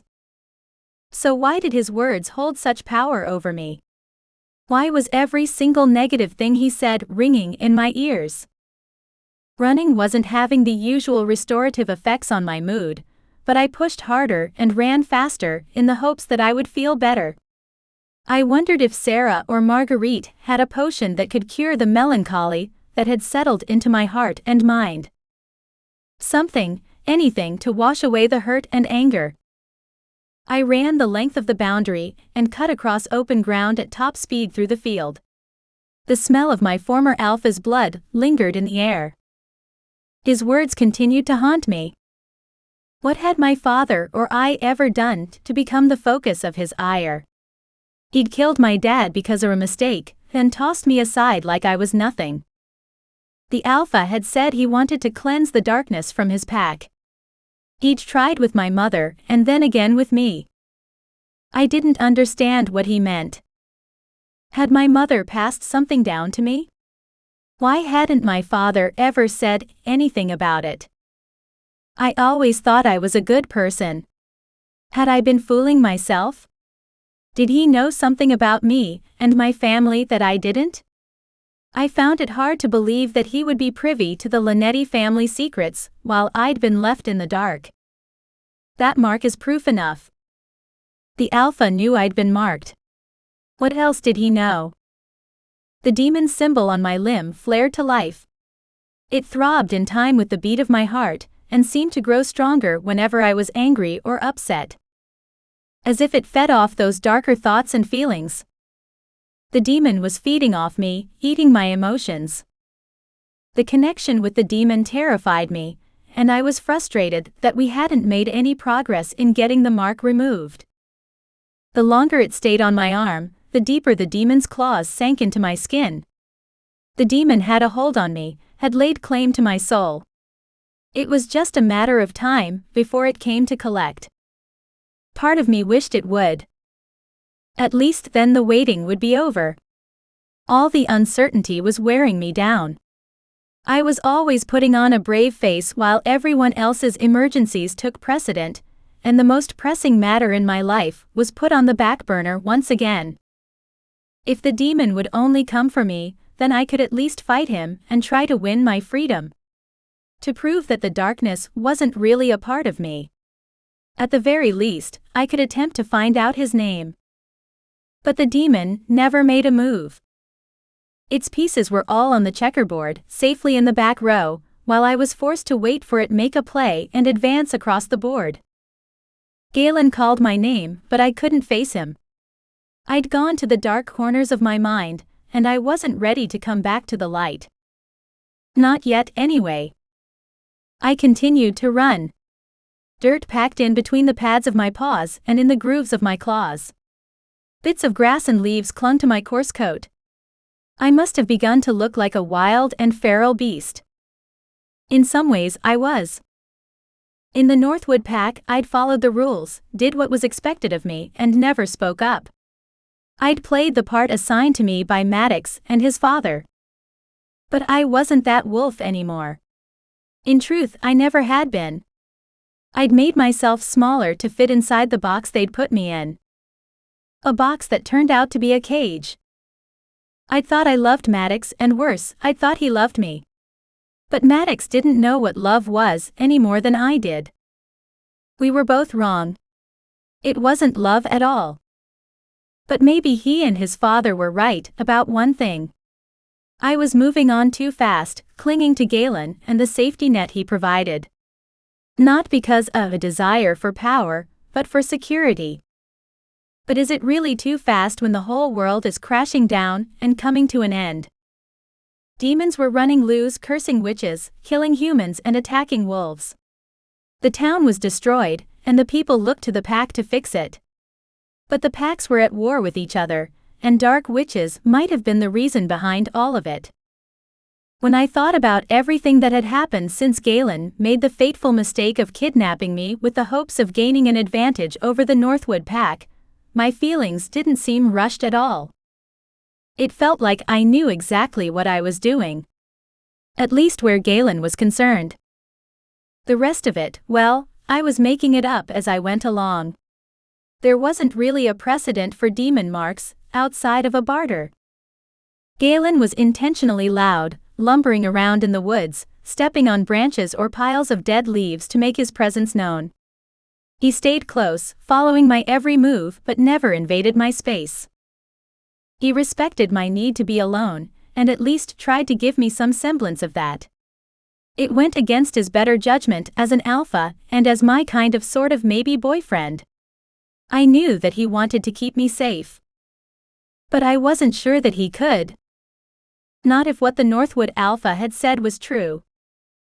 How could Galen keep me safe from myself? We continued like that, with me running and Galen following. He never pushed. He just waited, giving me the space I needed to work out everything on my own. He was a patient wolf. The story of how we met was an unorthodox one, but it was ours, and I was grateful he had crashed into my life. Galen filled the cracks of my broken heart and mended it back together.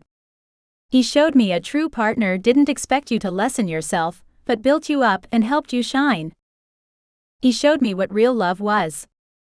And now I was running from him. I reached the lake and padded out to the end of the dock.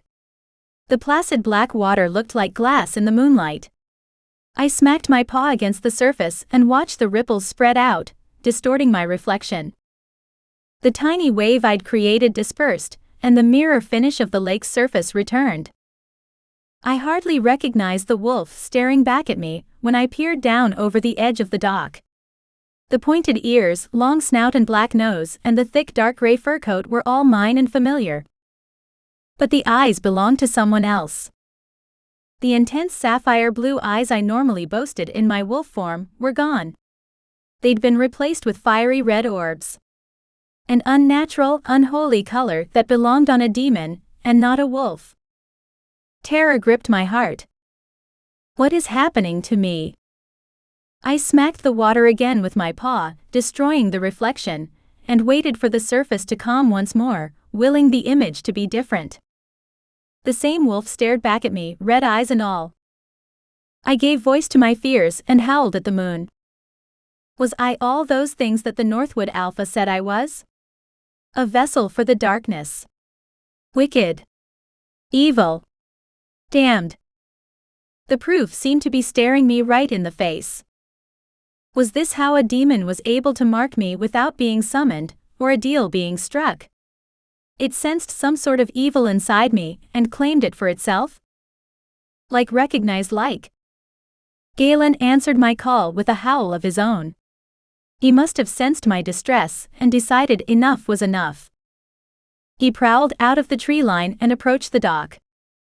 Panic set in. He can't see me like this. If he sees my red eyes, he'll freak out. I couldn't bear to see the fear or disgust in his eyes when he saw me like this. It would shatter my already fragile heart. Talia. Galen shifted back to human form and charged down the dock. What's wrong? I prayed to all the gods in the universe that my eyes would return to normal when I shifted. Please, please let them be normal. When I was human again, I gripped the edge of the dock and peered over into the water. The red glow was gone, and I was back to myself. Whatever it was that had caused my eyes to turn a hellish shade of red seemed to only affect my wolf. At least that bought me some precious time. It was still a problem, but one I could work with short term. As long as I didn't shift around any of the other wolves, and that included Galen, the problem could be contained. I could search for an answer. It had to be connected to the demon mark. My best chance at finding a solution to the mark and glowing eyes lay with a dark witch. One darker than Angelique. Still, she was a starting point. I'd sworn I would never go back to Jarrettsville, but I needed help. Help I couldn't get anywhere else. Angelique's knowledge and power came at a price. One I hoped I could afford. And yet, what choice did I have? I would have to pay whatever it cost to fix this. Are you okay? Galen knelt down beside me, the flat of his hand caressing the small of my back. Talia, talk to me. Tell me what happened, please. I did the only thing I could. I lied. The end. The story continues in Wolf of Thorns, here.